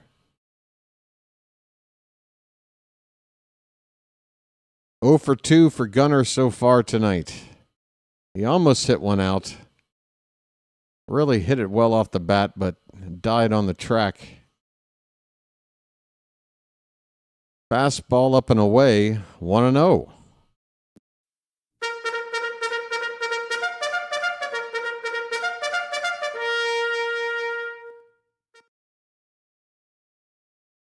One and 0 the count. Pitch on the inside edge. Count even at a ball and a strike. Folks, we finally got about 100 people in the room. Be sure to tap that thumbs up at the bottom of your screen if you don't mind, please. Hit the like, help out the channel. Enjoy the call. We got a 1-1 count on Gunnar, 2 down, runner at first. And Burke steps off the rubber. 1-1 ball game. White Sox with their run in the first. The Orioles with their run in the third. Here's the 1-1 pitch. Check swing on a curveball, low and in. 2-1. Come on, Charm City chat.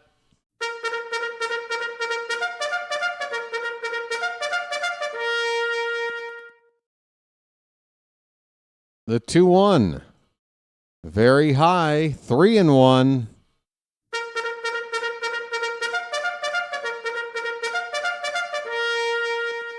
Burke has got to be nearing the end of his rope here on 82 pitches coming into the ball game in the second inning. 3-1 is a strike. Gunnar was turning toward first. Why, I don't know. That pitch was a strike all day. I mean, the width of 2 baseballs from any direction, from hitting the corner of any zone. Like, come on, Gunnar. 3-2 pitch. Lays off ball 4, folks. Gunnar takes a walk.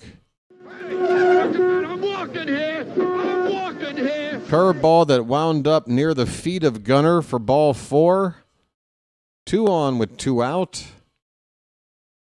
And Tyler O'Neill. All right. Tyler. Buddy. Please. Do something productive in this situation. Ahoy there! Anybody home? Come on, buddy. You're making like $1 million a hit on this team. Could you maybe get one here?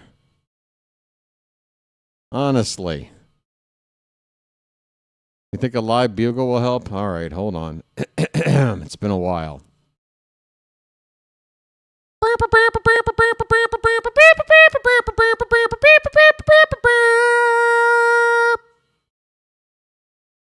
I'm only doing that because it's after 8 a.m. over here, and I'm thinking maybe I can get away with it. All right, Tyler O'Neill, will you help us? Help us help you. Help us help you. First pitch. Curveball. Low. It's 1-0. And again, Burke is not getting that curveball low called at the bottom of the zone. The 1-0 to O'Neill. Come on, dude. That's high with the heater. 2 balls, no strikes. Folks. Do you believe in me?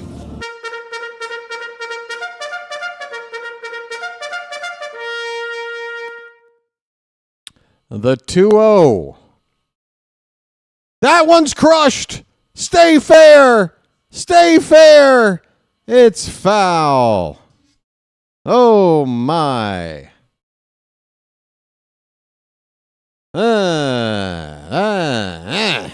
2 balls, 1 strike.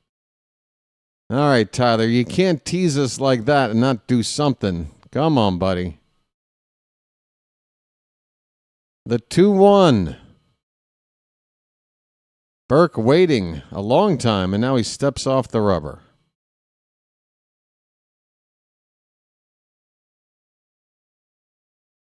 Crud. Folks, I got a new line of cologne coming out. It's called Crud. It's really good.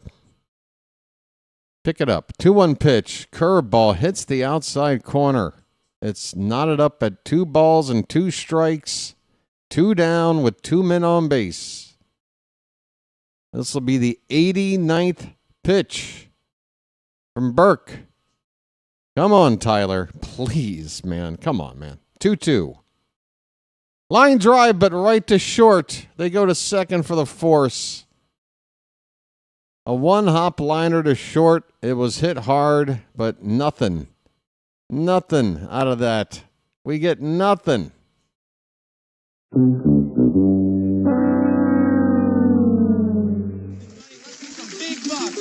buck. Stop it all. I apologize for Baltimore. So it's not the best option, but it just is what it is. What was that? It was bad. It had nothing, no fire, no energy, no nothing. So it's not the best option, but it just is what it is. What was that? It was bad. It had nothing, no fire, no energy, no nothing. So it's not the best option, but it just is what it is. Just is what it is, folks. Don't bother trying to explain it or excuse it away. It just is what it is. It is what it is. Isn't that the best, folks?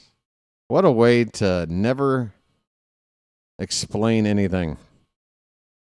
Go with that answer. If you never want to actually explain something, if you never want to reveal the truth about something, please just let people know it is what it is.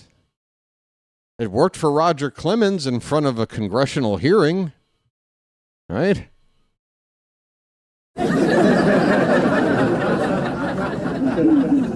That's like the first time I ever heard that phrase. Was when it was either Clemens or whichever doctor, I forget the name of the guy that was stabbing him with needles in his ass for however long. You know, whoever is like, you know, coming at them with the hard questions. And it was just the same repeated response. I mean, it is what it is. You know? And I remember thinking at the time watching it, like, how can that be an answer to anything? I don't remember ever hearing that phrase before those congressional hearings about performance-enhancing drugs taken by Major League Baseball players. And ever since, I hear it all the time. And it's just the most empty, nothing of a statement you can possibly make. Fletcher, first pitch swinging, crushes one down the right field line. If that's fair, I'm pissed. That ball is just foul. Dominic Fletcher nearly hit a first pitch in the bottom of the fifth. Down the right field line fair. The White Sox are seeing if they want to have this looked at, and they wave and say, no, we can tell it is foul. And it is just foul, folks. Wow. You can almost see the shadow of the ball on the pole as it passes it by.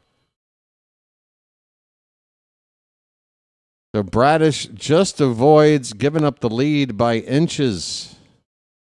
And the count is 0-1 on Fletcher. It depends on what your definition of is. Well, that's what I felt. I mean, when I first heard that phrase, I'm like, what are you saying? A lamp is a lamp, right? A lamp is what it is. A lamp is a lamp. You put a light bulb in it, you turn it on, it brightens up a room. It is what it is. So what are you adding by saying that? I am what I am. Oh, wait, now I'm Popeye. Get it? Ahoy there! Anybody home? Oh, that ball's problems. It's in the right center field gap. Fletcher is hitting second. I think he might. Oh, he's going to pull up there. It is a leadoff double for the number 9 batter of the White Sox, who came into the night 2 for 11 on the season. Well, apparently the 2 hits he had were doubles because that's his 3rd double.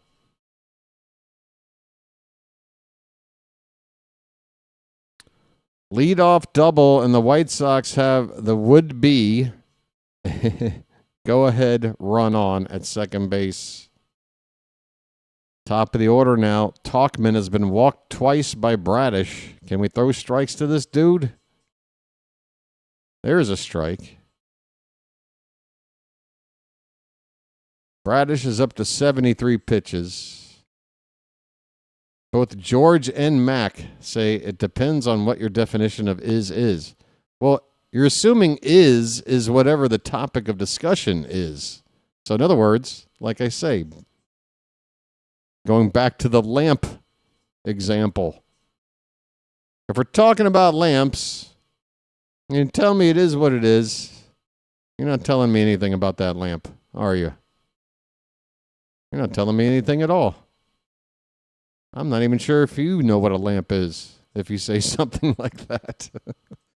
Talkman strikes out on 3 pitches. How about that for a turnaround? Bradish walks Talkman the first 2 times, and then a 3-pitch strikeout here.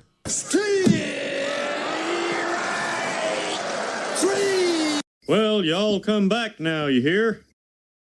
Well, y'all come back now, you hear? Kyle Teal, 0 for 2. Looks at a fastball, low and away, a sinker, 1-0.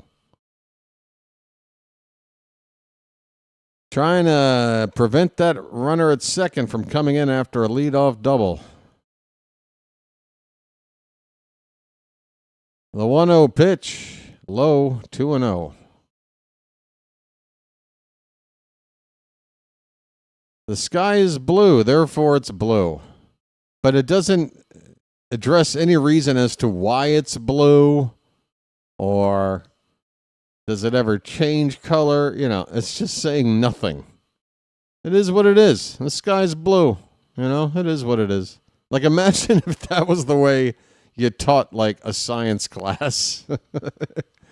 So why is it when these 2 chemicals meet each other, it blows up? Well, it is what it is, A little bit of that, a little bit of this. Boom. It is what it is.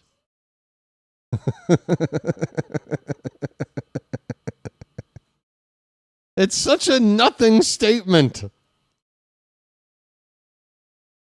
Yeah, you know, it is what it is. 2-2 the count on Kyle Teal. Pitch. Way high. Teal kind of, how would you call it? Gyrates out of the way.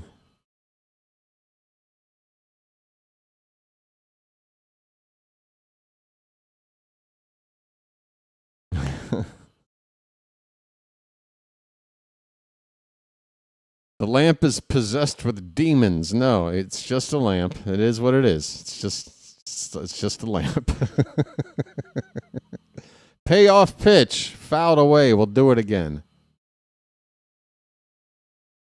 Yeah, you know, it's definitely true. Like, if you're going to use that expression, I mean, do yourself a freaking favor, all right? Head up to Jersey. Go into this little deli I know about. It's on South Street. Ask for the pastrami on rye and tell them it is what it is. And tell them I sent you. Here's a fly ball to left. It'll be caught out there by Beavers for the second out. So that leadoff double still at second base with 2 down. Here comes Lenine Sosa. He's 0 for 2. New Jersey.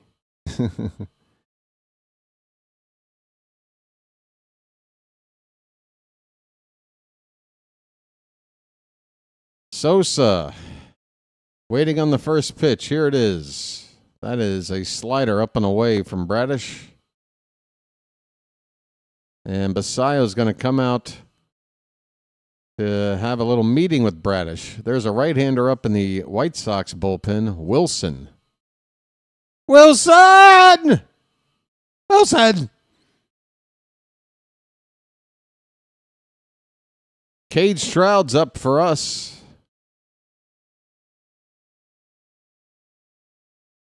Long chat here between Basayo and Bradish. I like it. I want a screenshot of that. Sammy was looking into Bradish. Bradish was contemplating something. It was a nice moment. Let's hope this works out. I want to know the count on Sosa. Runner at second with 2 down. 84th pitch of the evening from Bradish coming up. And it's in there. A slider for strike 1.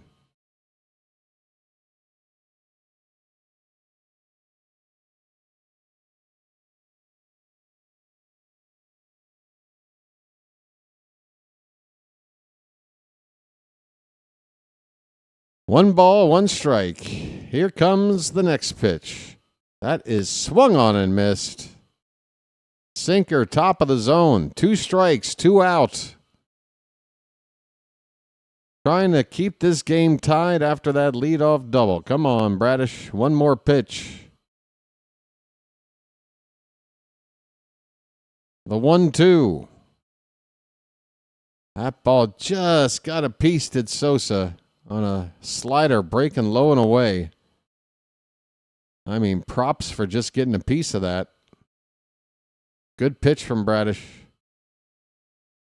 But his night's not over yet. You feel like this is going to be his last inning with Stroud already getting up in the pen.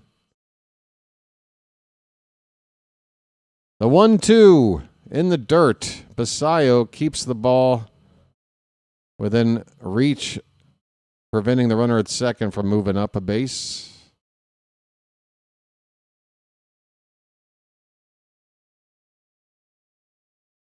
I say within reach. He actually caught that ball in the bounce. Nice play by Sammy. All right, here's the 2-2. Pitch. Swing and a miss. Oh, Doctor Bradish with the gas up and in. I don't know if that was a swing to try to do damage or A swing, a defensive swing. Like, get that thing coming at me away. Oh, my. What a strikeout.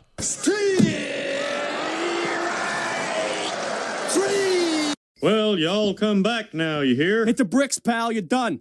You get nothing. You lose. Good day, sir. How about this? Peace, love, dope. Now get the hell out of here. All right. Bradish is probably done for the night, I'm going to guess. I mean, we're almost at 90 on the pitch count. And I don't want to see him approach 100. So let's go ahead and call it a night for Bradish. And let's get him some runs in this inning coming up so that he can qualify for a win. Ante up and kick in like men. Like men! You hear that, offense? Ante up and kick in like men. Like men! Time to ante up and kick in. Time to ante up and kick in like men. Like men! Sorry. I lost my cool for a minute.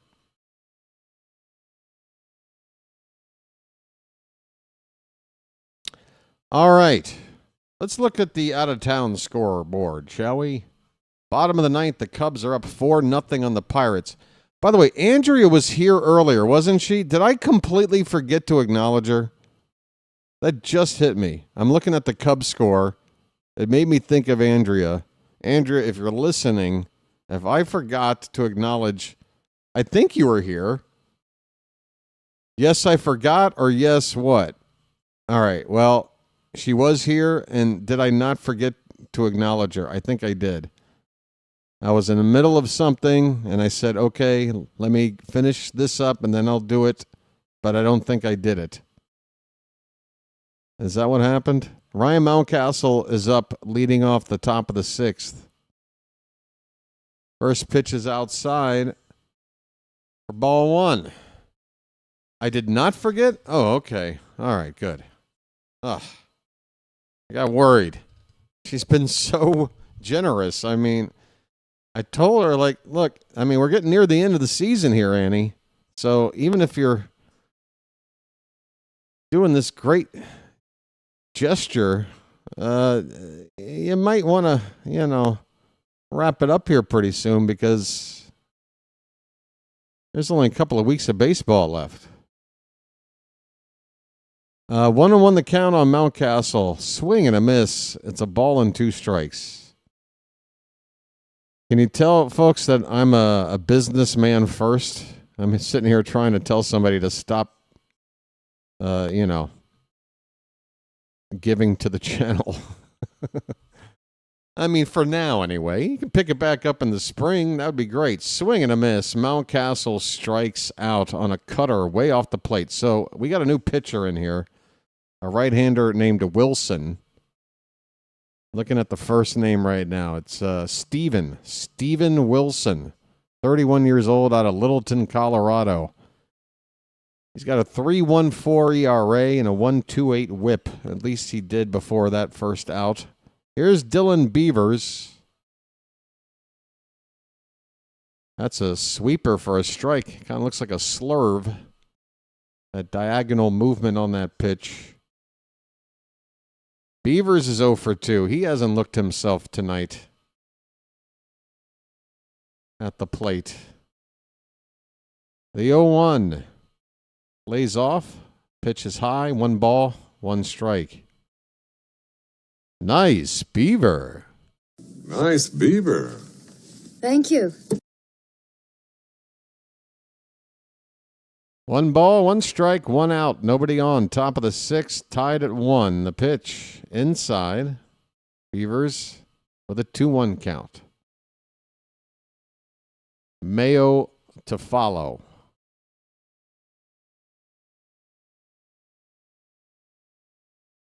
By the way, in the previous series back in Baltimore earlier in the season, the Orioles did sweep Chicago. Every game was close, though.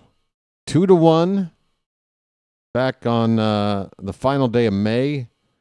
4-2 in Game 2, and then a 3-2 win in Game 3. The 2-2 to Beavers. That's fouled back. So I was going to start talking about the out-of-town scores. Saw the Chicago score first, and then thought about Andrea. Now I'm remembering I got to get back to those scores. So let's try to get in there. Let's see what Beavers does on 2 balls, 2 strikes. Pitch.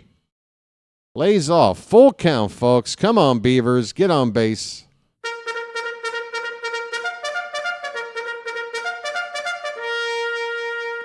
All he does is get on base. There, I said it. Now it can happen. Payoff pitch. Right down the middle, he pops it up to left field. Damn. A very, very hittable pitch. Beavers can only pop out to left. All right. So the Cubs are up 4-0 on the Pirates in the bottom of the ninth. The Pirates trying to rally with 2 on and 1 out. Top of the ninth, the Braves have a 6-run lead on the Nats, 9-3 Atlanta. Top 8, Blue Jays and Rays tied at 1. At the end of 6, the Twins are shutting out the Yankees 2-0. Top 7, Cardinals up 4-3 on the Reds. Go Cincinnati. As Mayo takes a first pitch off the plate for ball 1. Just get it all on there. Just spread it out.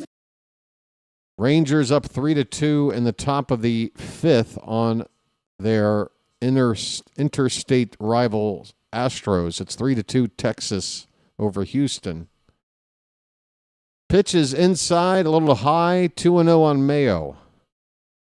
Other games coming up later in about 12 minutes. The Giants and Diamondbacks will be going at it with those two teams a half a game apart in the standings. Mayo pops it up behind the plate and out of play. It's 2 balls and a strike. Phillies and Dodgers, and what could very easily be a preview of the NLCS. They'll get started at 10:10 p.m. Eastern. Mayo takes off the plate. The count is 3 balls and 1 strike. 2 away, nobody on, and a nice count for Mayo to maybe just crank one out of here to give us the lead. What do you say, folks? Can BW call a shot? Well, it's the next best thing. It's off the plate. Mayo saw it and takes his base. If you're not going to give him a home run pitch, then fine. We now give you Sammy Basayo. I'm walking here. And with Basayo coming up, he's getting the big league treatment. Wilson looks a little exasperated about this move, getting taken out of the game, almost feeling perhaps a little bit insulted that he can't get this rookie out coming up next. A lefty will come on to face Basayo, folks, with 2 down and a runner at first base. And yeah, Wilson throwing a tantrum, at least it looked like it to me, exiting the ball game. Tyler Alexander is the lefty coming on, 31-year-old out of Chicago, hometown kid. Got an ERA of 5.01. A whip of 1.40. In the past week, his ERA is in the upper 7s, so he has not been doing well recently. The last 5 times this reliever has entered a game, he has given up runs. 1 inning against Tampa, he gave up 2 hits and a run. An inning and a third against Tampa again, he gave up a run on a home run ball. He faced the Twins for 2 innings, gave up 5 hits, 2 runs, including a home run ball in that appearance. Also faced the Twins for an inning and 2/3, 2 hits, a run. And then the Yankees 1 inning, 3 hits, 3 runs, 2 of them earned, with a walk thrown in there. So, good grief. This guy is on quite the streak of suckage. Can we please keep it up and take the lead right now? That's my scouting report on the guy coming in to pitch, Tyler Alexander.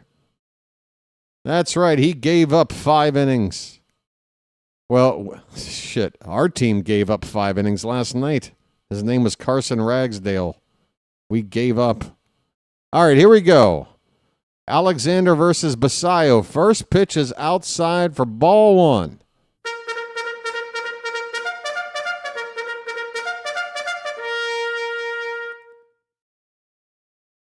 The 1-0 to Sammy.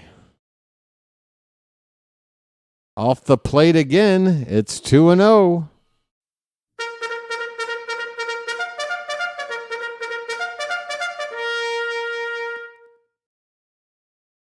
Two and 0 to Basayo. Catcher setting off the plate. Pitch. That was not off the plate. That was middle of the plate. Basayo fouls it off. It's 2-1.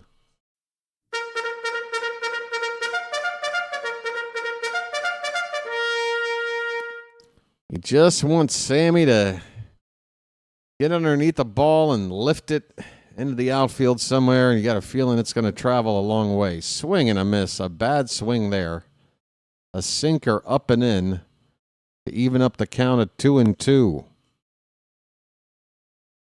Runner at first with 2 down, top of the 6th. The 2-2 to Basayo. Catcher setting up off the plate outside.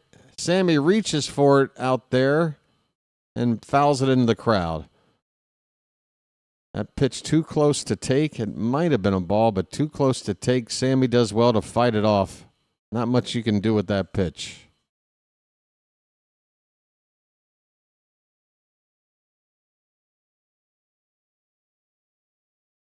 Another 2-2 coming.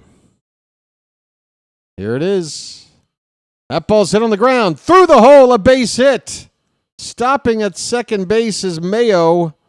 2 on with 2 out. A 2-out rally is cooking up, folks. Splish, splash, I was taking a bath.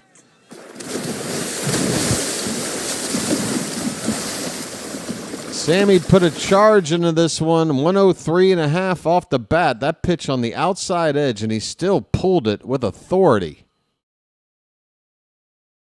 Over 100 off the bat on a pitch off on the outside edge and pulling it. Folks, that takes strength. It's up to Colton Cowser. Oh, my God.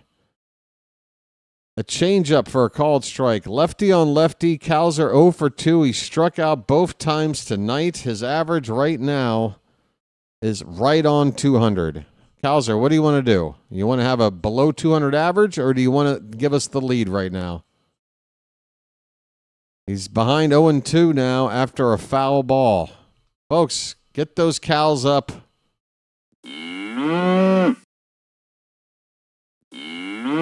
Come on, Calza. One time. Even a broken clock is right twice a day, unless it's digital. Then you're screwed. That pitch is high. 1 ball, 2 strikes. Come on, Milkman.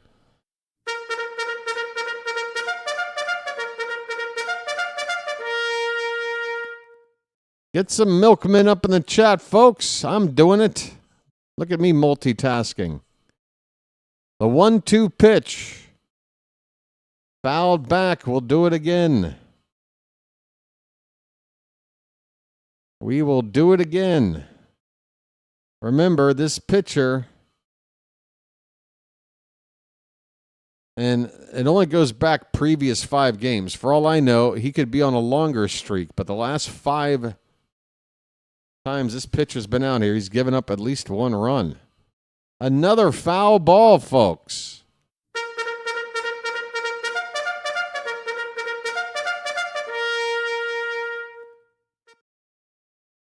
Three foul balls in this at bat. It's a 1-2 count on Cowser. Here comes the next pitch. Catcher setting up outside again. Cowser reaches for it to left. He thinks he got it. That ball's traveling. That ball is gone. Bye, birdie. The milkman delivers. The milk might be a little sour lately, but today it's fresh. The Orioles with an Earl Weaver special take the lead 4-1. Folks, it's magic, you know. It's magic. On a magic carpet ride. On a magic carpet ride. You believe in magic. I told you this pitcher sucked. Folks. Splish, splash, I was taking a bath.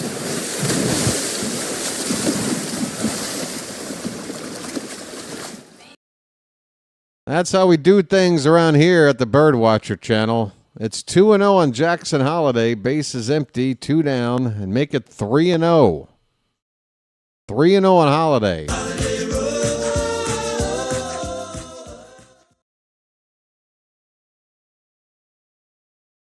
Alexander's next pitch is right in there.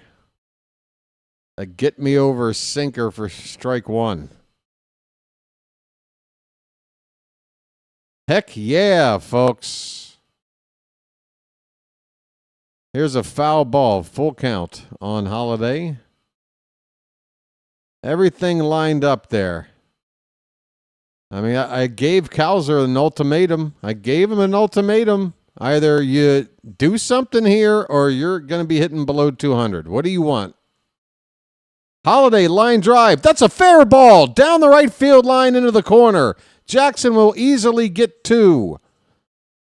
The inning continues to roll on. Splash it up, folks. It's getting wet around here. Splish, splash, I was taking a bath.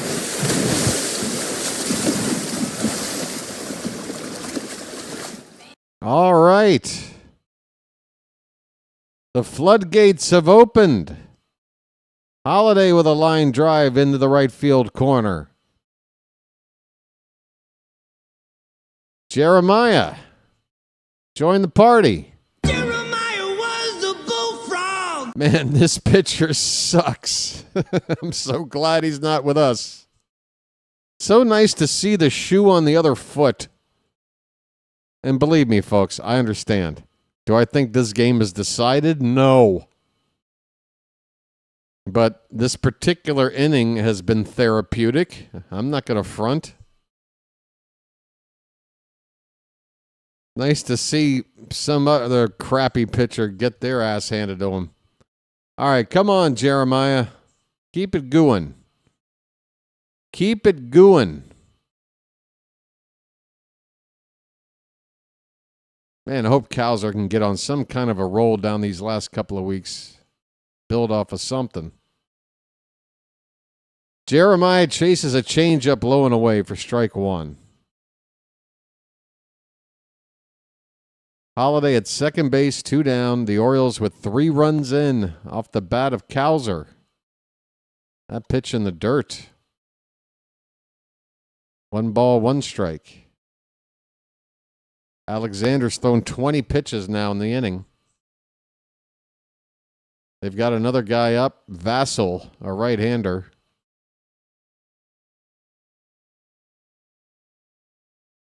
For the White Sox. 1-1 pitch is inside. It's 2 balls and a strike on Jeremiah. He drove in the other run of this game. RBI single. 3-run homer from Cowser, accounting for the 4 runs on the board. Fouled away. It's 2-2. 2-2 on Jeremiah.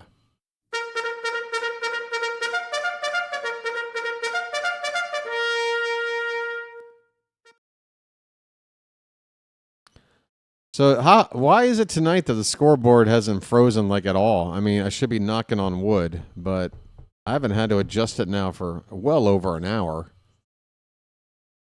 First or second inning, like, just been fine. 2-2 pitch. That's hit out to right center field. That ball's traveling. That ball is caught up against the wall.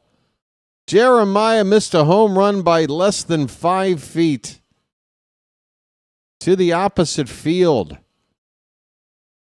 Boy, it just stayed in the yard. But a good inning all the same for Baltimore, folks. And what a much-needed big swing off the bat of Colton Cowser.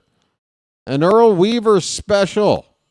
A 3-run bomb to give us a 3-run lead here late. We go now to the... Well, it's not that late. It's still the 6th. Let me slow my roll. We got a 3-run lead going into the bottom of the 6th. 4-1 Baltimore, folks. All right. Hit the like button and subscribe, all right? I've noticed the sub count hasn't hit 3,510 today. 3,500 is nice, but we can't stop growing now, can we, folks? We can't stop growing. We're still in the puberty stage, all right? All right.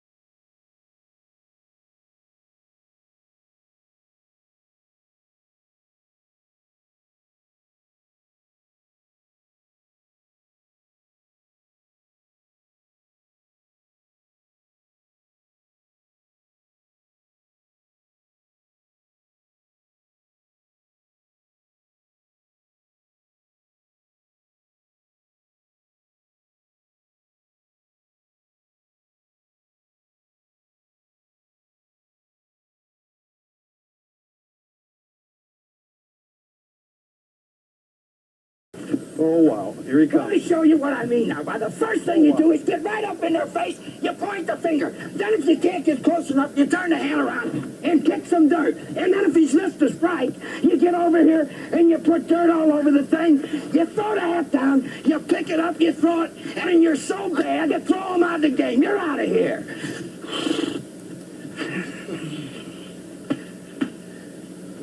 That's the way a major league manager should. I learned something, buddy boy.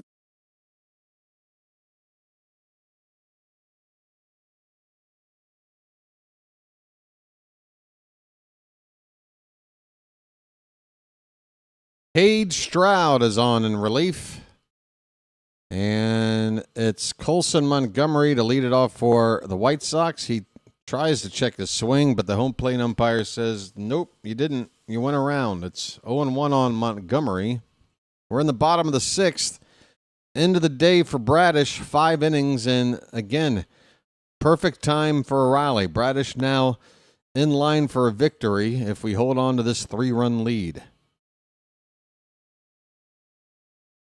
0-2 on Montgomery, and the pitch from Stroud is fouled away.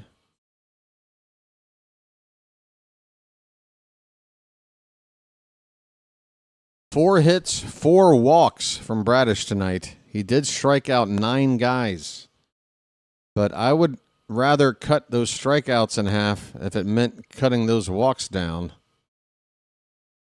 Not a fan of a 4-walk night in a 5-inning ball game.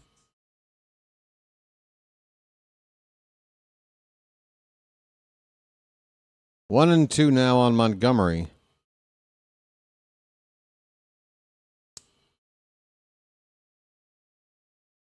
Stroud's pitch, curveball. Just got a piece of that, did the batter. It is still 1 and 2.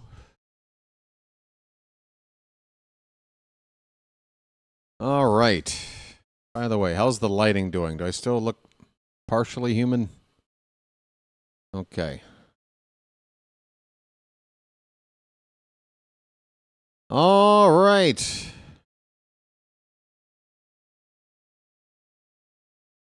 One ball, 2 strikes to the leadoff hitter in the bottom of the 6th. Basayo sets his target up and away, and that's where the pitch is, but it's a foot off the plate outside.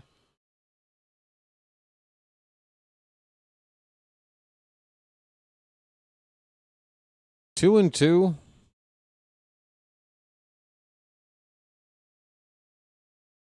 Pitch.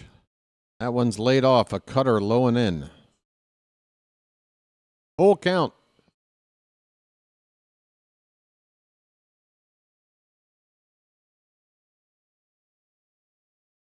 Hey, you forgot the Italian guy's name? You know. Hey, Dingleberry. It is what it is, right? I mean, am I right? Swing and a miss. Montgomery strikes out. See ya.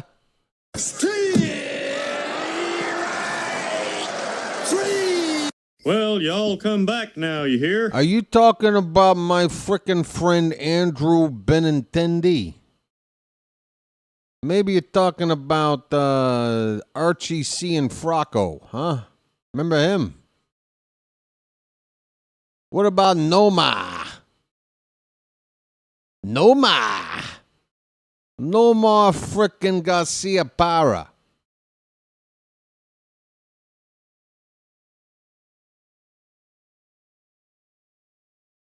Curtis Mead at the plate. He's got a 1-0 count. Pitch is fouled back. 1-1. You know, they asked Noma, you know, why did they name you that, huh? He went to his mom's, his dad's, he said, hey, why'd you name me Noma?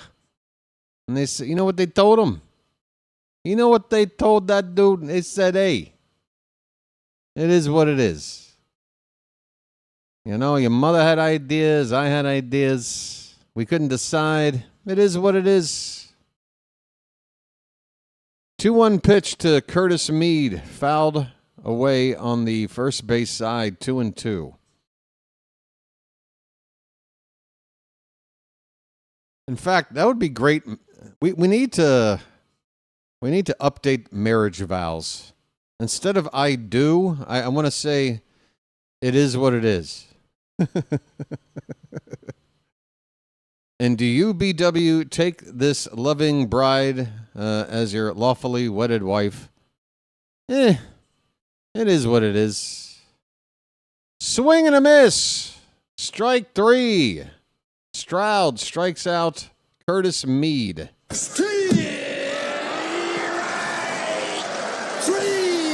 Well, y'all come back now, you hear? Well, y'all come back now, you hear? Here's Andrew frickin' Benintendi. 2 down, nobody on. There's a frickin' strike. 0-1. Orioles with a 3-run lead. I like when we're up by 3. Still a safe situation. Curveball in the frickin' dirt. Hey. 1-1 the count, huh? Yeah, we got a 3-run lead.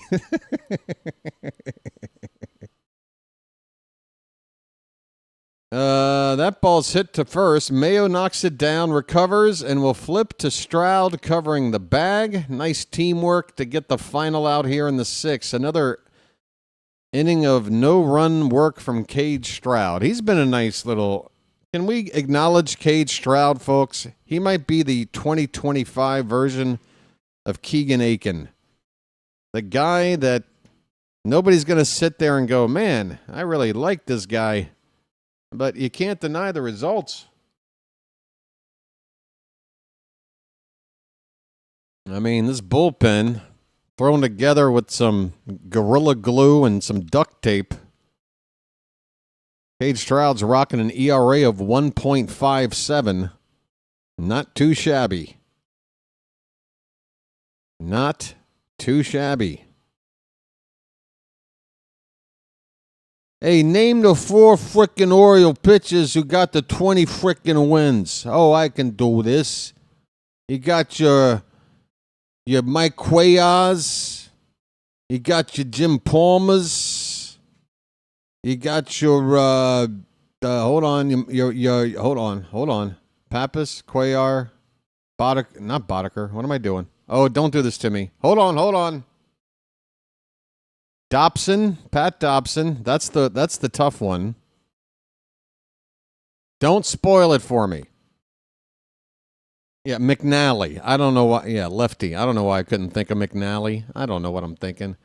Hey, Mike frickin' Cuellar, Dave frickin' McNally, Pat frickin' Dobson, and Jim frickin' Palmer. Hey, don't you try to get in front of me, Dingleberry, huh? Hey, everybody's typing in McNally now. Yeah, a bunch of bag of donuts. You frickin' guys. Yeah, maybe it took me an extra minute to think of the name. It is what it is. So it's not the best option, but it just is what it is. It is what it is.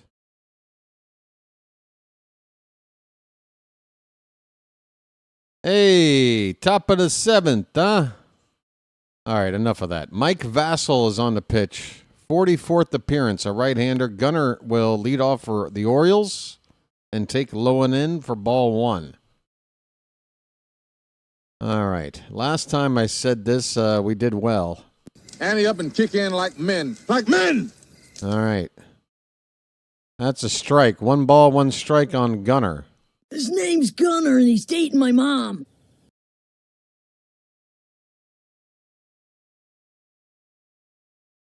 Four to 1 Orioles. We're in the top of the 7th. Bullpen game at this point.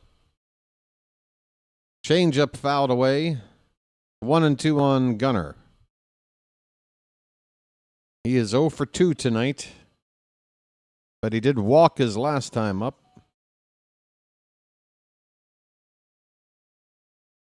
Pitch. Line opposite field, but foul.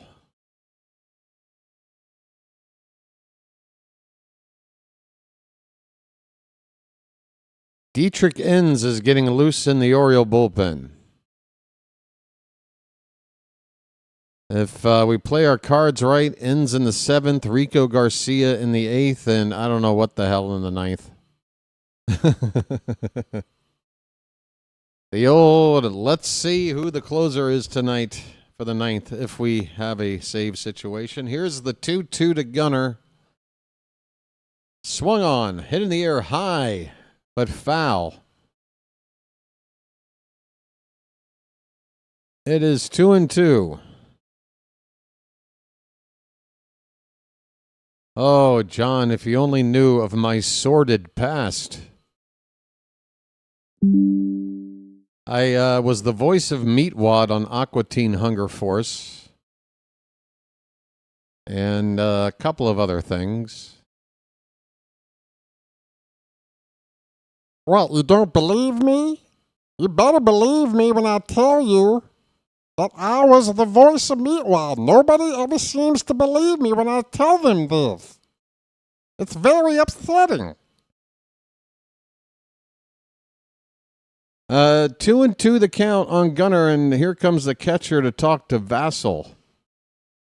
You know, if Vassell would, maybe shave a few pounds off, he'd be Vassell lean. Get it?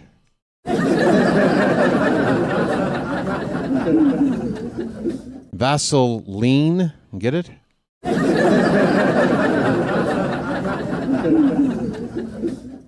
All right. I'll be here all week.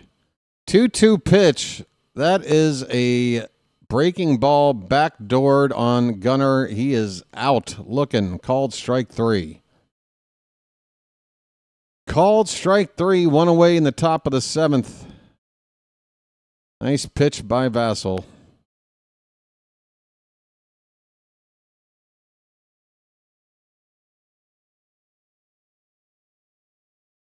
Tyler O'Neill. He's 0 for 3. This guy. Lined out to center in the 2nd, grounded out to short in the 4th, hit into a fielder's choice in the 5th. 203 the average. Way to go, Mike Elias. Swing and a foul. 1 ball, 1 strike.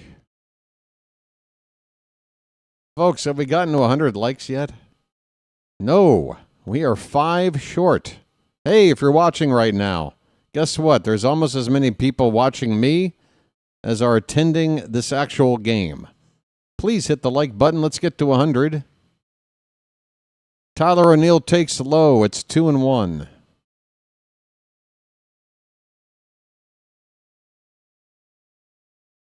Funny thing, John, I broke, but I never entered. It's kind of like my first girlfriend. Here's a line drive to right. That's a base hit for Tyler O'Neill. Folks, alert the media. Tyler O'Neill has a base hit.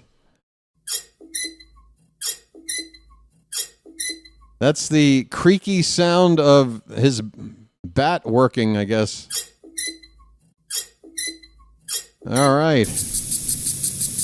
Tyler O'Neill's on base. Hey, could you run the bases without getting injured, please? Thanks. All right. 1 on, 1 out for Ryan Mountcastle. Okay, mount up. First pitch, way inside for ball 1.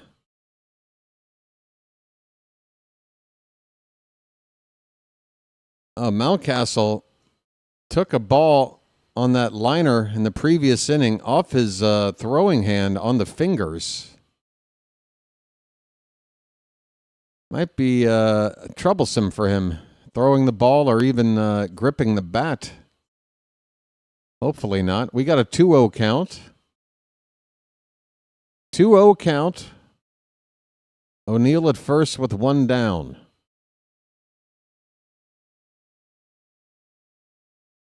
That ball is hit toward right. That ball's traveling, but will be caught on the track.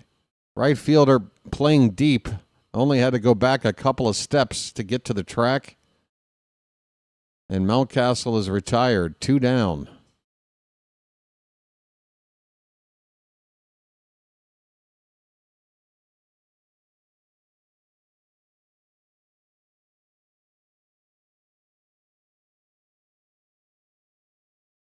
That's an interesting story there, Dingleberry. Hey, anytime you get to meet Brooks and he tells you this is the only time he's ever done this, that's a story. Dylan Beavers, folks. Show me your beavers, please.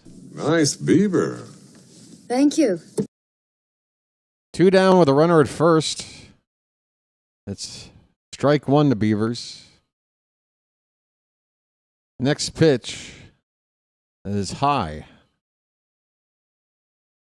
1 ball, 1 strike to Beavers. He has not reached base yet tonight. It's time to change that.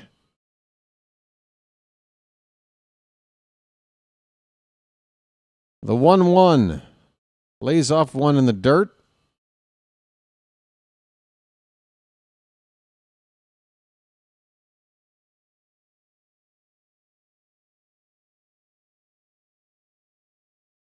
O'Neill on at first base. I want to take a screenshot of it.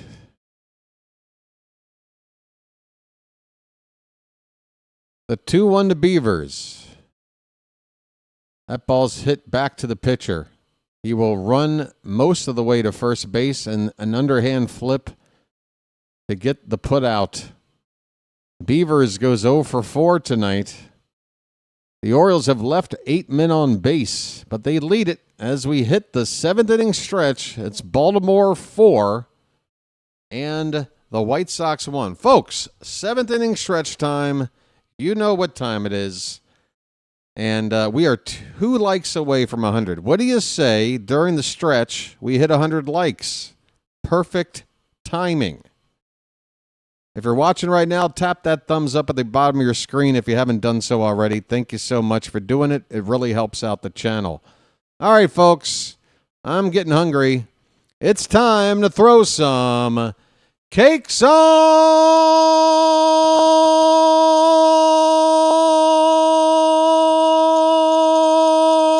the griddle.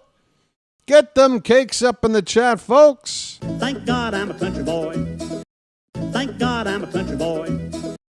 Thank God I'm a country boy. Thank God I'm a country boy. Nom, nom, nom, nom, nom. Pass the syrup. Thank God I'm a country boy. Thank God I'm a country boy. Oh, I want another plate. Thank God I'm a country boy. Oh, we got bacon too. Lovely. I'm down. Oh boy, oh boy, oh boy, nom, nom, nom, nom, nom. It's bacon! All right. Thank God I'm a country boy. Hey, folks, I'll be right back.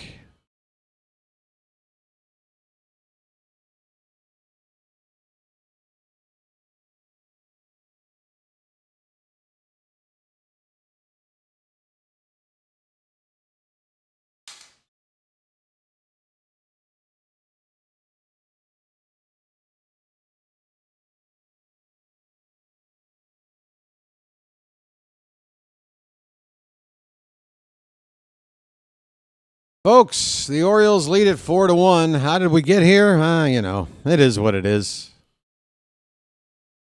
Cuero lifts off first pitch. He's now batting right-handed, and he is now retired right-handed. Dietrich Enns is on in relief. Cuero gets a first pitch and flies out to center field. One away in the bottom of the seventh. Dietrich Enns is making his 21st appearance. I believe he's now at the point where he's made more appearances for us than he had with the Tigers earlier in the season. He's up to 39 in the third innings. Chase Meadroth is at the plate. He takes a first pitch strike. Meadroth with 1 for 2 with a single in the second.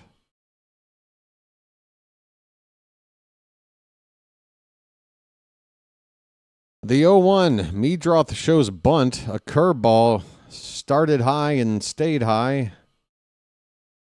I like staying high. That's why I look like my head's about to explode. Let's get the other version of the lighting on here. That's a line drive. Right at Gunnar, though. Oh, I was worried that ball was going to go over him into left center, but right to the chest of Gunnar. A line out for out number 2.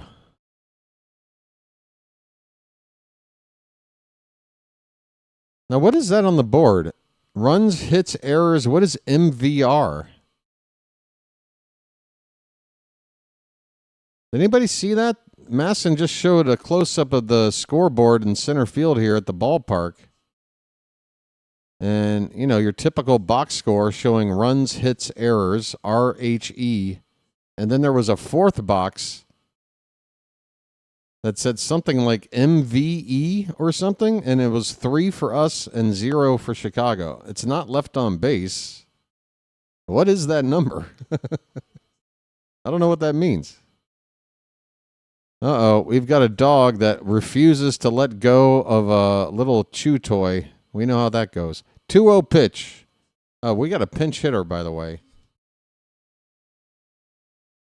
The attendance is so high tonight because they are counting four-legged creatures as attendees to this ball game. So don't let that fool you.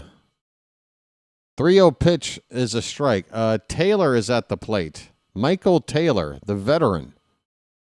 My goodness, Michael, are you sure you still want to stick in the game if it's to play for the White Sox? Off the bench? Are you sure, man? You really got to love baseball if you're Michael A. Taylor. All right, we got a full count after that foul ball. 2 down, nobody on. Mound visits remaining? That can't be a thing. I mean, it's a nice... it adds up. Those are the initials. There's no way that's a thing, right? Is that a thing? Swing and a miss on the payoff pitch, and strikes out Taylor.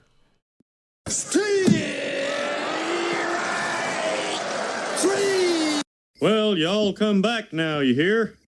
Mound visits remaining. That is very, very interesting. I didn't realize there was a limit. I thought the limit was 1 per inning. 2 if you count 1 by a pitching coach and 1 by a manager. And does that even include when the catcher goes out there? So we get X amount of mound visits for a game? I thought it was an inning-to-inning situation. That's always been my impression, unless it's another rule change that happened around the same time they introduced ghost runners and pitch clock and some other things. That one might have flew under my radar. We have a mound visit limit. Let me check this out. Oh, so yeah. So another rule introduced during that same time. That makes sense. Mound visit limit. I'm looking this up. I'm educating myself. Wow, teams are limited to 4 mound visits per 9 innings. with an extra visit awarded for the 9th inning if the team has no remaining visits at the end of the 8th. Well, then just give us 5. Shut up. God, who really sat down and nitpicked this thing? Additional visits are also allowed for every extra inning played. These visits count when a manager, coach, or player goes to the mound to talk. So even when the catcher goes out there. Though exceptions exist for checking on potential injuries, cleaning cleats in raining weather, or after an offensive substitution. Wow. So credit to the White Sox for being the only team I've ever seen keep track of that on a scoreboard. They may suck in every other way, but they're trailblazers in this regard. All right, Kobe Mayo. Vasquez still on the mound. He's on 20 pitches. He's got a 1-0 count. And it's now 1-1. That pitch is a strike on Mayo. Just get it all on there. Just spread it out. So did they introduce this to the minor leagues around the same time? That pitch is a bit high. 2 balls, 1 strike.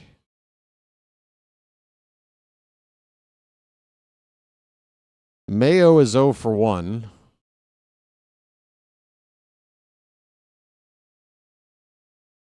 Fouled away. 2 balls, 2 strikes. 0 for 1, but certainly there's been activity besides that. He was hit by a pitch in the 4th inning, and he walked in the 6th.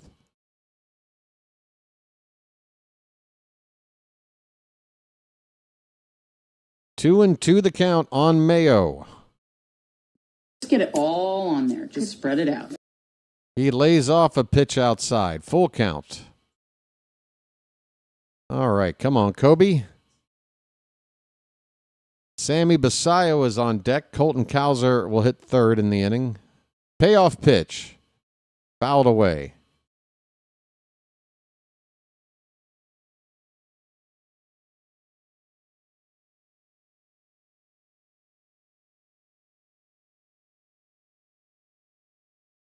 Three balls, 2 strikes. Another payoff. Ball 4. Take your base. Leadoff walk for Mayo. I'm walking here. I'm walking here. True that, Phantom. True that. And that's what's going on right now with the ABS system, right? Automated balls and strikes, or at least when it comes to challenging them. Not 100% leaving it up to a robot to call balls and strikes, but for replays and that whole system. We saw it in the spring training last year. And didn't they actually say we're going to bring it in next year? Have they made that announcement? I want to say I read something, but I'm not 100% sure. Basayo with a 1-0 pitch fouls it right behind the plate. It's 1 ball, 1 strike. I think we're on the cusp of being able to challenge balls and strikes. Maybe next season. And they did it in the All-Star game this year. So it feels like we're right on the cusp. It could be next year. Check swing, appeal. Basayo does not go. It's 2-1. Of course, at the end of next year, there's the potential lockout / strike, collective bargaining agreement, that whole rigmarole. We got to go through that again. Might be something they want to not introduce until after we get through that whole thing. I don't know. We'll find out next year, I guess. 2-1 to Basayo is inside. It's 3 balls, 1 strike on Sammy. 1 for 2. With a single his last time up. He also drew a walk back in the 3rd. Pitch. Hit on the ground right to short. It's a tailor-made double play ball, and Basayo hits into a twin killing to empty the bases and kill the rally.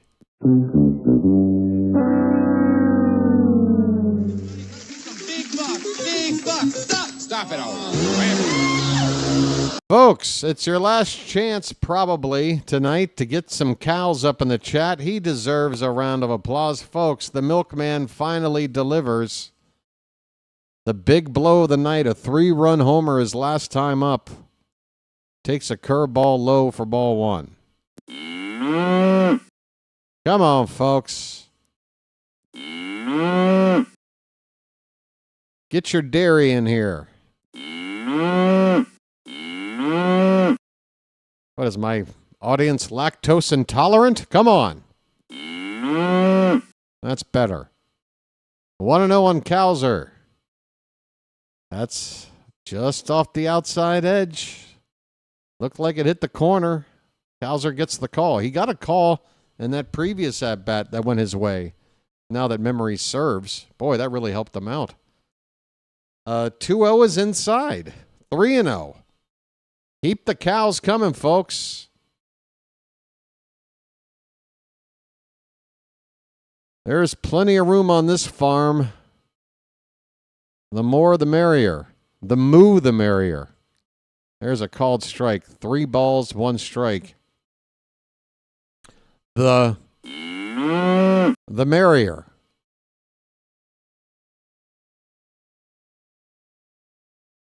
"3-1. Swing and a miss. A changeup. He swung over it. Full count. Vassal's now thrown 36 pitches since coming in. A lot for a reliever.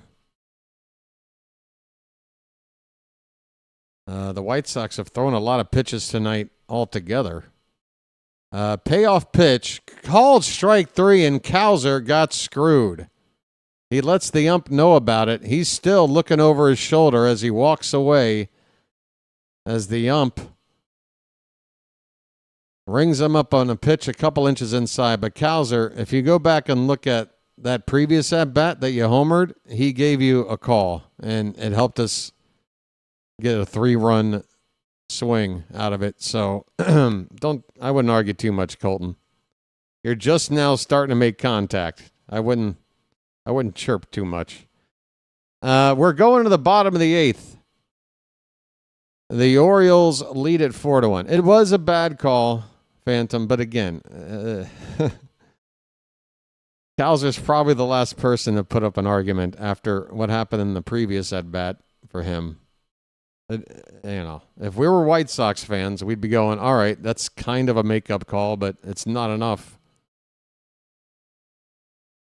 I'm trying to look at it from every angle, although, our angle, Oriole fans, that's always the most important angle. That's the one that really matters. What we feel. Bottom of the 8th is coming up. How about one more look at these out-of-town scores? They are in extra innings, and the Blue Jays have gotten their ghost runner in the top of the 11th. They lead it 2-1 on Tampa, still batting with 2 down and a runner at first. Going into the bottom of the 8th, the Twins are shutting out the Yankees 7-0. There's the 1-2. Behind the right center field, there's a base hit. And that one gets away from Jazz. Another run is in. More bad defense from the Yankees. It's 7-0. Jazz could have handled the throw coming in from the outfield. And just like that, it is a 7-0 ball game. I just fucking take the whole team off the field, man. Take the whole team off the field. Take the whole team off the field. Take them all. Get them all fucking out of here. I'm so done. I can't even look at this anymore, Stick man. a fork in the Yankees. They're done, baby. This is truly disgusting. This is disgusting.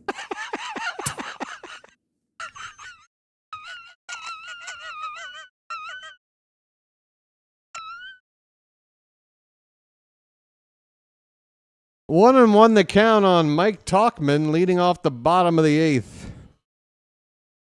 It's fouled away, 1-2. Dietrich Enns is still on the pitch. For us, 4-1 Orioles. White Sox have 6 outs left to play with. The 1-2 is in on the hands, and Talkman, you swung. Did he think it hit him and he goes to first? What was that? It's a ball and 2 strikes. As the 1-2 hit right back to Louie. Goes the second one. On the first, Jazz throws it. What the fuck was that? Jazz. Low and away. The count is 2-2 on Talkman. The 3-2 pitch. Hit in the air to right field and deep. And the Mets have taken the lead. Fuck this team. 2-2 on Talkman. Base is empty. Nobody out. We're in the bottom of the 8th.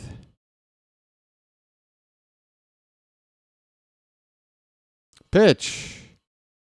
Popped up.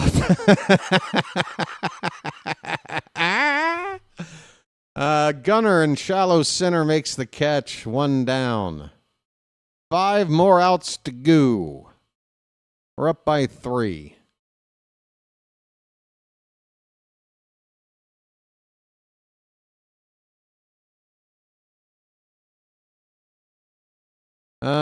Well, at least it's not like the Mets season.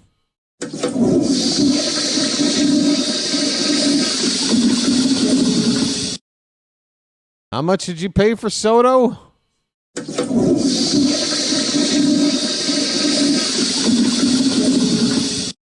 Kyle Teal at the plate. 1-0 pitch, swung on and missed. 1-1 the count on Teal. He's 0 for 3.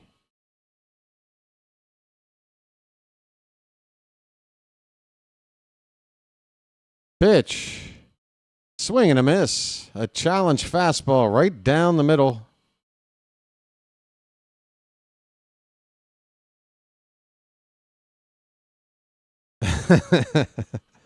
John, I appreciate that anecdote.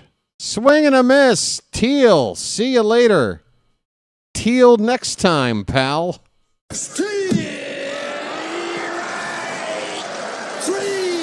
Teal next time. Well, y'all come back now, you hear? Well, y'all come back now, you hear? 2 down in the bottom of the 8th. Lenine Sosa. Hey, well, at least the Knicks are good. Well,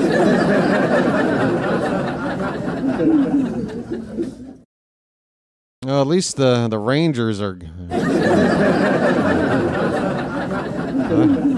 Oh, sorry. 0-1 on Lenine Sosa. Pitch. Swing and a fly ball going foul, slicing down the right field corner there. Nice catch by the ball man down there. He held the stool with one hand and made the catch with his glove hand and made it look like no big whoop. Give that fan a contract.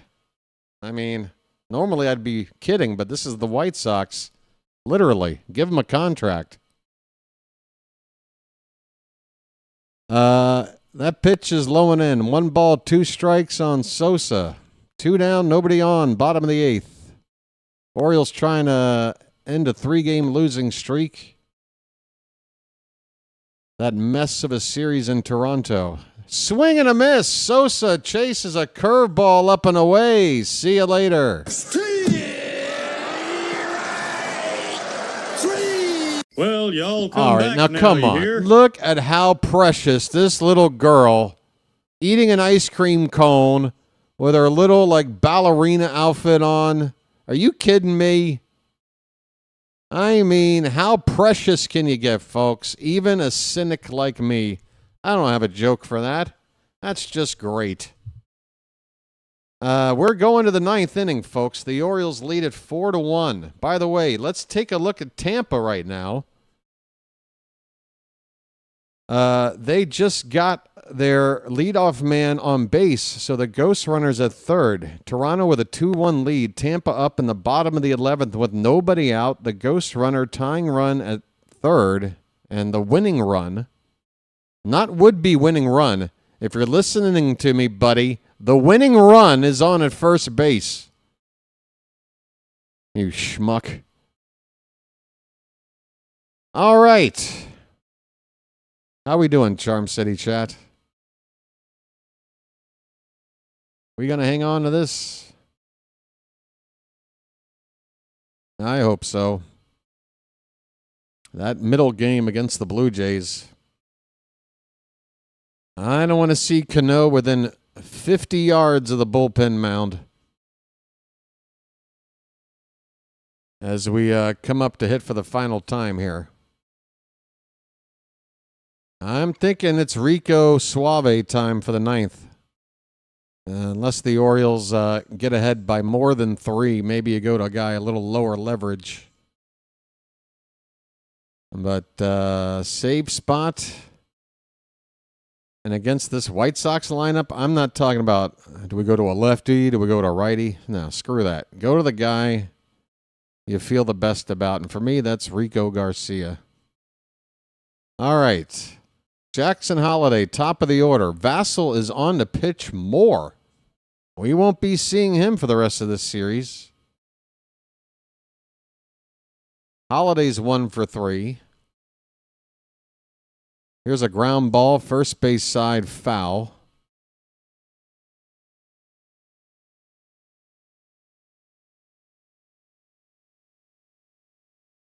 Man, can you imagine being a White Sox fan these last couple of years? Whew.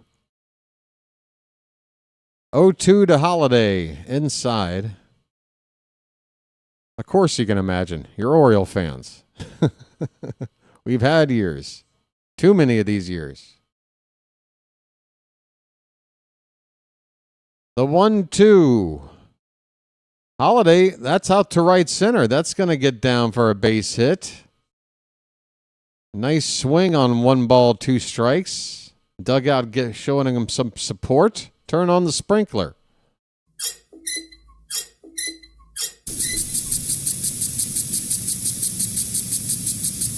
Save situations up by 3 are nice, but I'll happily add on here and maybe save Garcia's arm for tomorrow if it's a closer game. So let's add on. Here's Jeremiah Jackson. He whiffs on a sweeper. It's 0-1.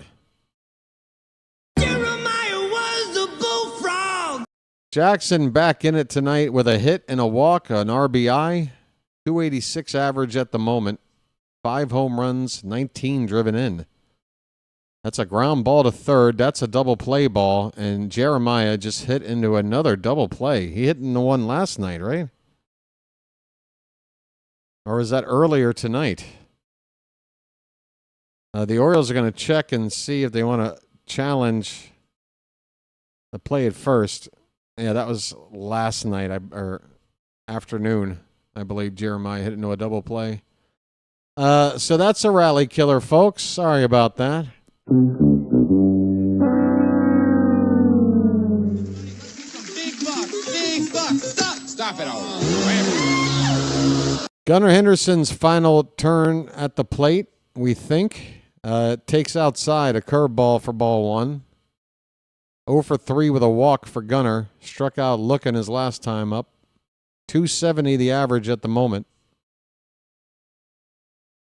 That's swung on and missed. 1 ball, 1 strike. Vassell on 45 pitches.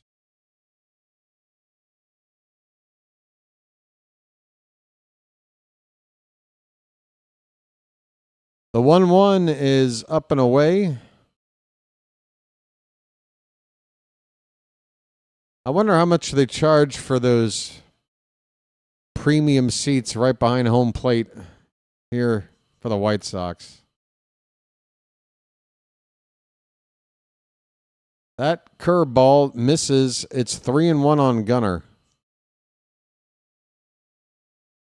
Honestly, I'd be willing to spend maybe $40, but there's no way they're that cheap. 3-1 pitch, swung on and missed. Full count on Gunnar.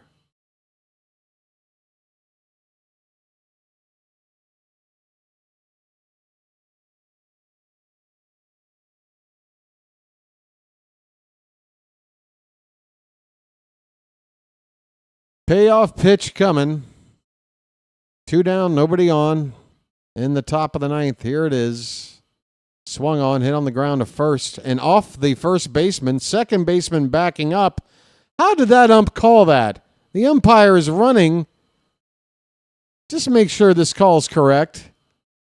If the ump got it right, so be it. But he was definitely not in a position to make the call. Well, apparently he got it right. The Orioles aren't going to challenge. The out is made to win the inning. Gunnar on a ground ball 3-4-1 on the putout. 3-4-1 ground ball out. All right, folks, it's bottom of the 9th time. I did not see anybody getting up in the Oriole bullpen. So I don't know who's coming out here.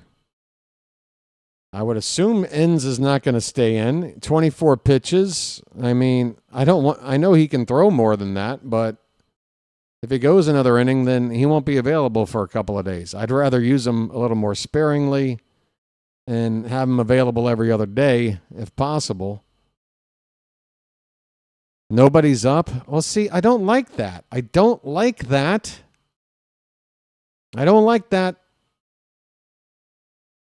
Andrea is here again. Now, wait a minute. Now I can't figure out. Oh, my God. I can feel the 150 games or so that I've called right now because my head is swimming. I can't Andrea, you were here earlier tonight, right? Am I living through Groundhog Day? I don't know. I was just saying your name a couple of innings ago, Andrea, wondering whether or not I remembered to thank you for dropping off a Magic membership tonight. And I was told I did. But now here you are again. I don't know what to believe. But Andrea, either way, thank you. I have to tell you, though, the season is only a couple of weeks away from ending. And to give out memberships beyond this stage, I would say going forward, I mean, we will have playoff games in October. The channel will still be active. But in terms of like the big crowds for the Oriole games, I think it's going to drop off here in a couple of weeks. I did believe it. Hey, don't tell me what I did or didn't believe. I don't believe you. Enns is in the ball game, right? Montgomery at the plate. Swing and a miss on the 0-1 pitch. It's 0-2. Folks, I hope if I go over here and check on my own stream, I'm expecting to see a bunch of heart emojis flying through the Charm City chat. And no, nothing. No hearts. Nobody remembers how this works. We have a lead in the 9th inning. We're trying to close the door. Get those hearts going, people. There is one away. Just like that. You see how this works? It's that easy. Dietrich Enns just struck out Colson Montgomery for the first out in the 9th.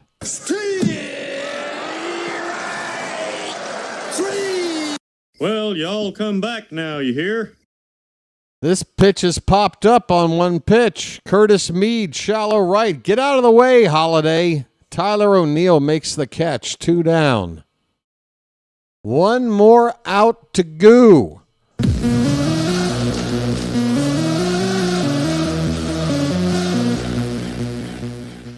Dietrich Enns is going to get a save in 2 different ways. It is a standard save situation in that he's in the ball game 9th inning getting 3 outs with a 3-run lead or less. That is a save situation. But you know what else is? Pitching the final 3 innings of a game and keeping the lead, whatever it is. And Enns is going to do that too if he gets this final out.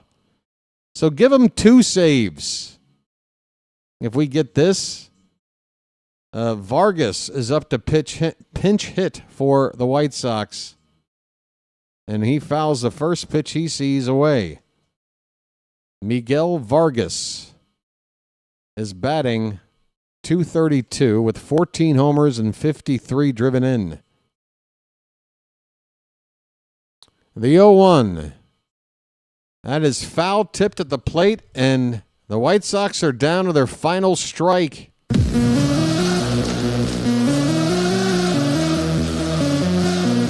Hey, we got Derek checking in as an 8-month Magic member. Just wants to say cha-ching, I guess. All right. One more strike. And we're back in the win column. The pitch. High. 1 ball. 2 strikes on Vargas. Ends is at 31 pitches. Bradish started the game. Cade Stroud pitched a scoreless 6th, and Ends is trying to carry it the rest of the way. The 1-2 popped up. Should be the final out. Jackson Holliday on the lip of the outfield. Grass makes the catch, and the Orioles are back in the win column. After a terrible showing in Toronto this weekend, Baltimore leave Canada and go to the best place you can go for some good old-fashioned healing. Chicago to play the White Sox. They lose again. That's their 94th loss. The Orioles win this one 4-1, folks. Yes.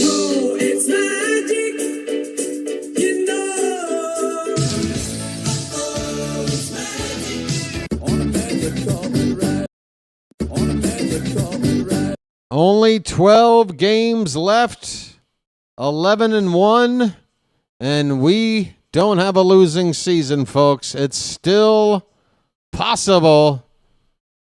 Talk to me, Charm City Chat. How you feeling?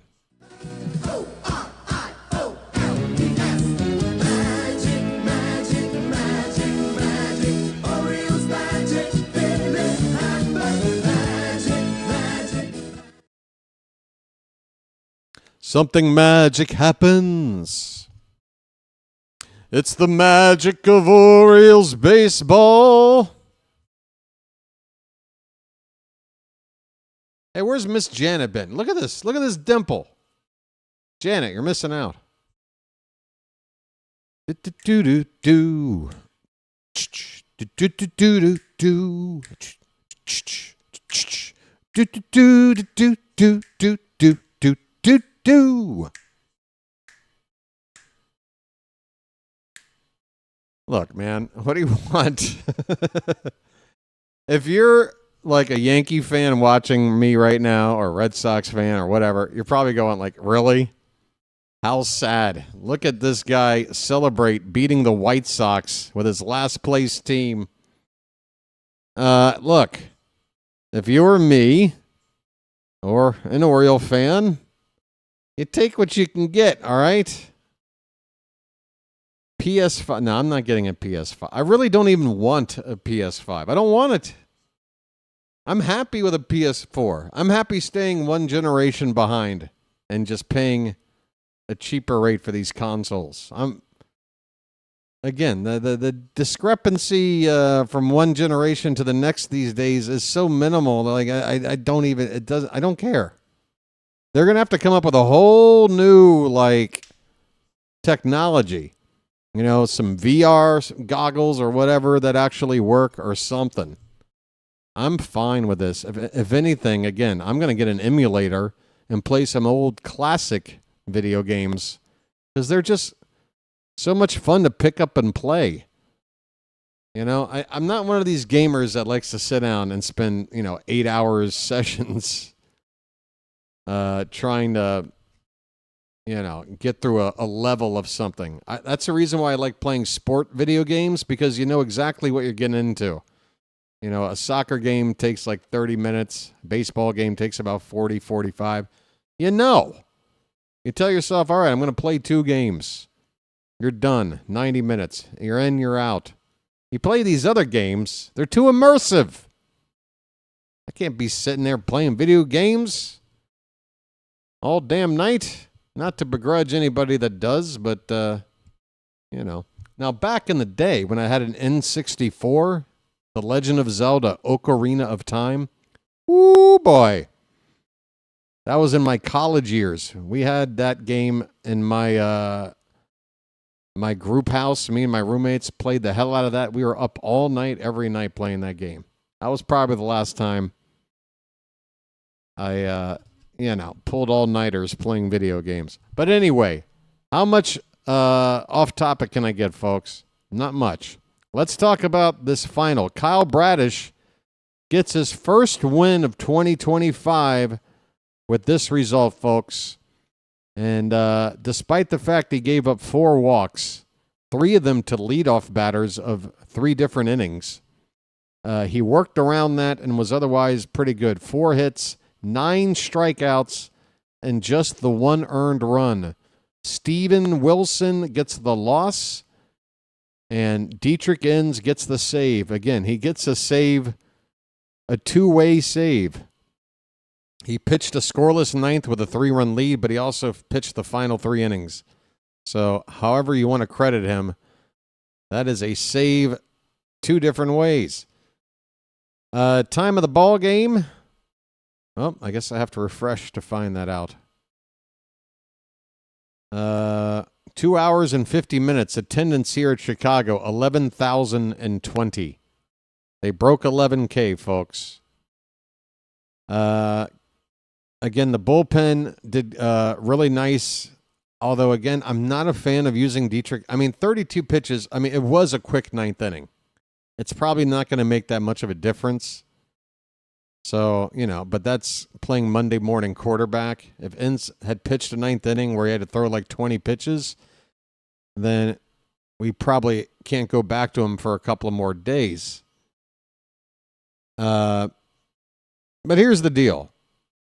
We've got the frickin' Yankees coming up soon, folks. Guess what? It's time to start talking about this.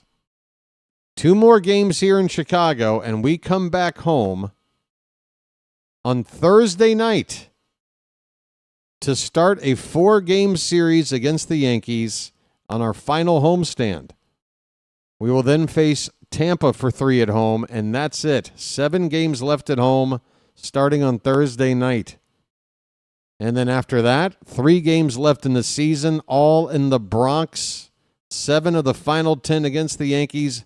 It all starts after these last 2 games against Chicago. So, Tony, I give you the freedom to manage things in a way that normally I would say no to, which is to say, yes, I want to line up our best weapons for this Yankees series, okay? So, like, in the case of Dietrich Enns, I don't want to see him again this series. I don't.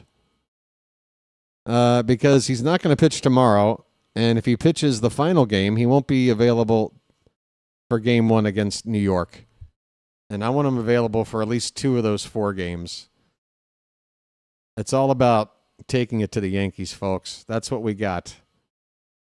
By the way, if you want a sneak preview, this is not official, but according to ESPN, here are the 4 pitching matchups currently starting Thursday against the Yankees. Cade Povich against Max Fried. Trevor Rogers against, Will Warren? Tomoyuki Sagano against Carlos Rodon. And then Kyle Bradish against Cam Schlitter. Schlitter?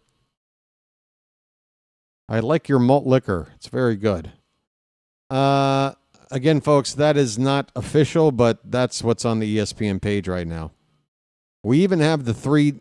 I doubt that this is going to hold up, but they've got it mapped out through the Tampa series. Kramer will pitch Game 1 against Tampa. Tyler Wells, Game 2. Povich, Game 3. So Povich will be the only pitcher out of this 6-man rotation to face both the Yankees and the Rays coming up on this homestand. 7 games, 6 pitchers. So whoever pitches Thursday will pitch the final game of the series, I think. All right. Now, in terms of tomorrow, everybody's coming back, right? Dean Kramer will be on the mound. He's facing Shane Smith. And his numbers are actually not too bad. He's got a 6-7 record. Can't read too much into that, but a 3.78 ERA and a 1.18 WHIP. A 1.18 WHIP is pretty solid for a starter, and for this 100 loss on the cusp White Sox team, that's virtually ace-like. So we'll see what Shane Smith has going on against Dean Kramer, folks. Same start time as tonight. First pitch is at 7:40 p.m. I'll be on the air at 7:25 with the pregame. Hope you folks will be here. Remember, you can always turn on your notifications if you want. And yeah, we have got a dozen games left to play, right? A dozen to go. A dirty dozen. How are we going to play them, folks? How are we going to do this? Wow, look at the view count tonight. We're not even going to get to 1,500 views. That is really, really low. I mean, I would assume playing the White Sox in September with two teams not going anywhere, a low turnout. But holy cow, that is low. 1,500. Folks, you know how many people we had here against the Blue Jays for a game just a few days ago? Over 6,000 showed up. Tonight, 1,382. That's what I'm looking at. It'll probably bump up a little bit, maybe to 1,500. But, yeah, slow night. However, in spite of all that, you folks are still coming in clutch by hitting that like button. 117 likes tonight. Well, somebody just took theirs away. Aha! I just saw you take your like away. Yeah, you. I'm talking to you. I just saw you do that. Aha! You got caught taking a like away. It's kind of weird, right? At this stage, I'm just wrapping up like I called the game. It's over. Most people, like at the ballpark, would just get out of their seat, start walking in the car. Some might like to stay around and just take it in. Why would you take your like away now? What did I do? It's just funny. It's funny watching this stuff play out, folks. All right, let me see if there's a buddy of mine I can send you to calling something. I'm pretty sure no matter what, there's going to be a buddy calling Monday Night Football. But let's see what's available here. I try to spread the love around. You feel me, folks? I try to spread it around. Well, Phillies Dodgers is a big one, but that doesn't get started here for a little while, doesn't it? Oh, it is. It is underway. Okay, I guess JJ is where to go. Hey, Rhino, if you get word of this, I didn't mean to bump you, buddy. I was thinking about you with the Monday Night Football call, but Phillies and Dodgers, it's early out there. It's a really big matchup, and JJ's on the call, so we're going to go with that for tonight. All right. So, folks, go say hi to JJ. I'm going to be sending you there. If you're not wanting to stay up, it's understandable. It's a late game. But some folks like to hear some baseball as they go to sleep. But you can at least stop in, pop in, and say hello, drop a like. Maybe subscribe if you haven't done so. Okay, help out JJ. He's been helping this channel out so much. If anybody did subscribe tonight, thanks. It's hard to tell. I'd have to open up another window to take a look. The sub count up here has not moved, so we definitely didn't get double-digit subscribers tonight, and it was a low turnout, so maybe a couple. If you did, thanks. All right, folks, that's going to do it for me. Be back tomorrow night. We're playing the White Sox. That means we got a chance to win. Dean Kramer going to be on the mound. We're 70 wins and 80 losses. After all this nonsense, folks, 7 wins and then 8 losses. You know, it's like The difference between being 70 and 80 versus 80 and 70 is all the difference in the world, isn't it? You know, we talk about how good some teams are and how bad some other teams are. You play all these games, and it really does come down to a handful. And that's what makes you go back and think about some of those games you know you should have won and you didn't. And that's where the pain is, folks. I don't want that pain. I'm going to hold on for the off season for the pain. All right. Thanks for being here, everybody. See you tomorrow night. Until then, this has been the BirdWatcher. The hat has had the night off. I'm hoping the hat isn't needed for this series. But we will chirp at you later, okay? Have a good night, everybody. And sitting in now to play-by-play with JJ. Take care.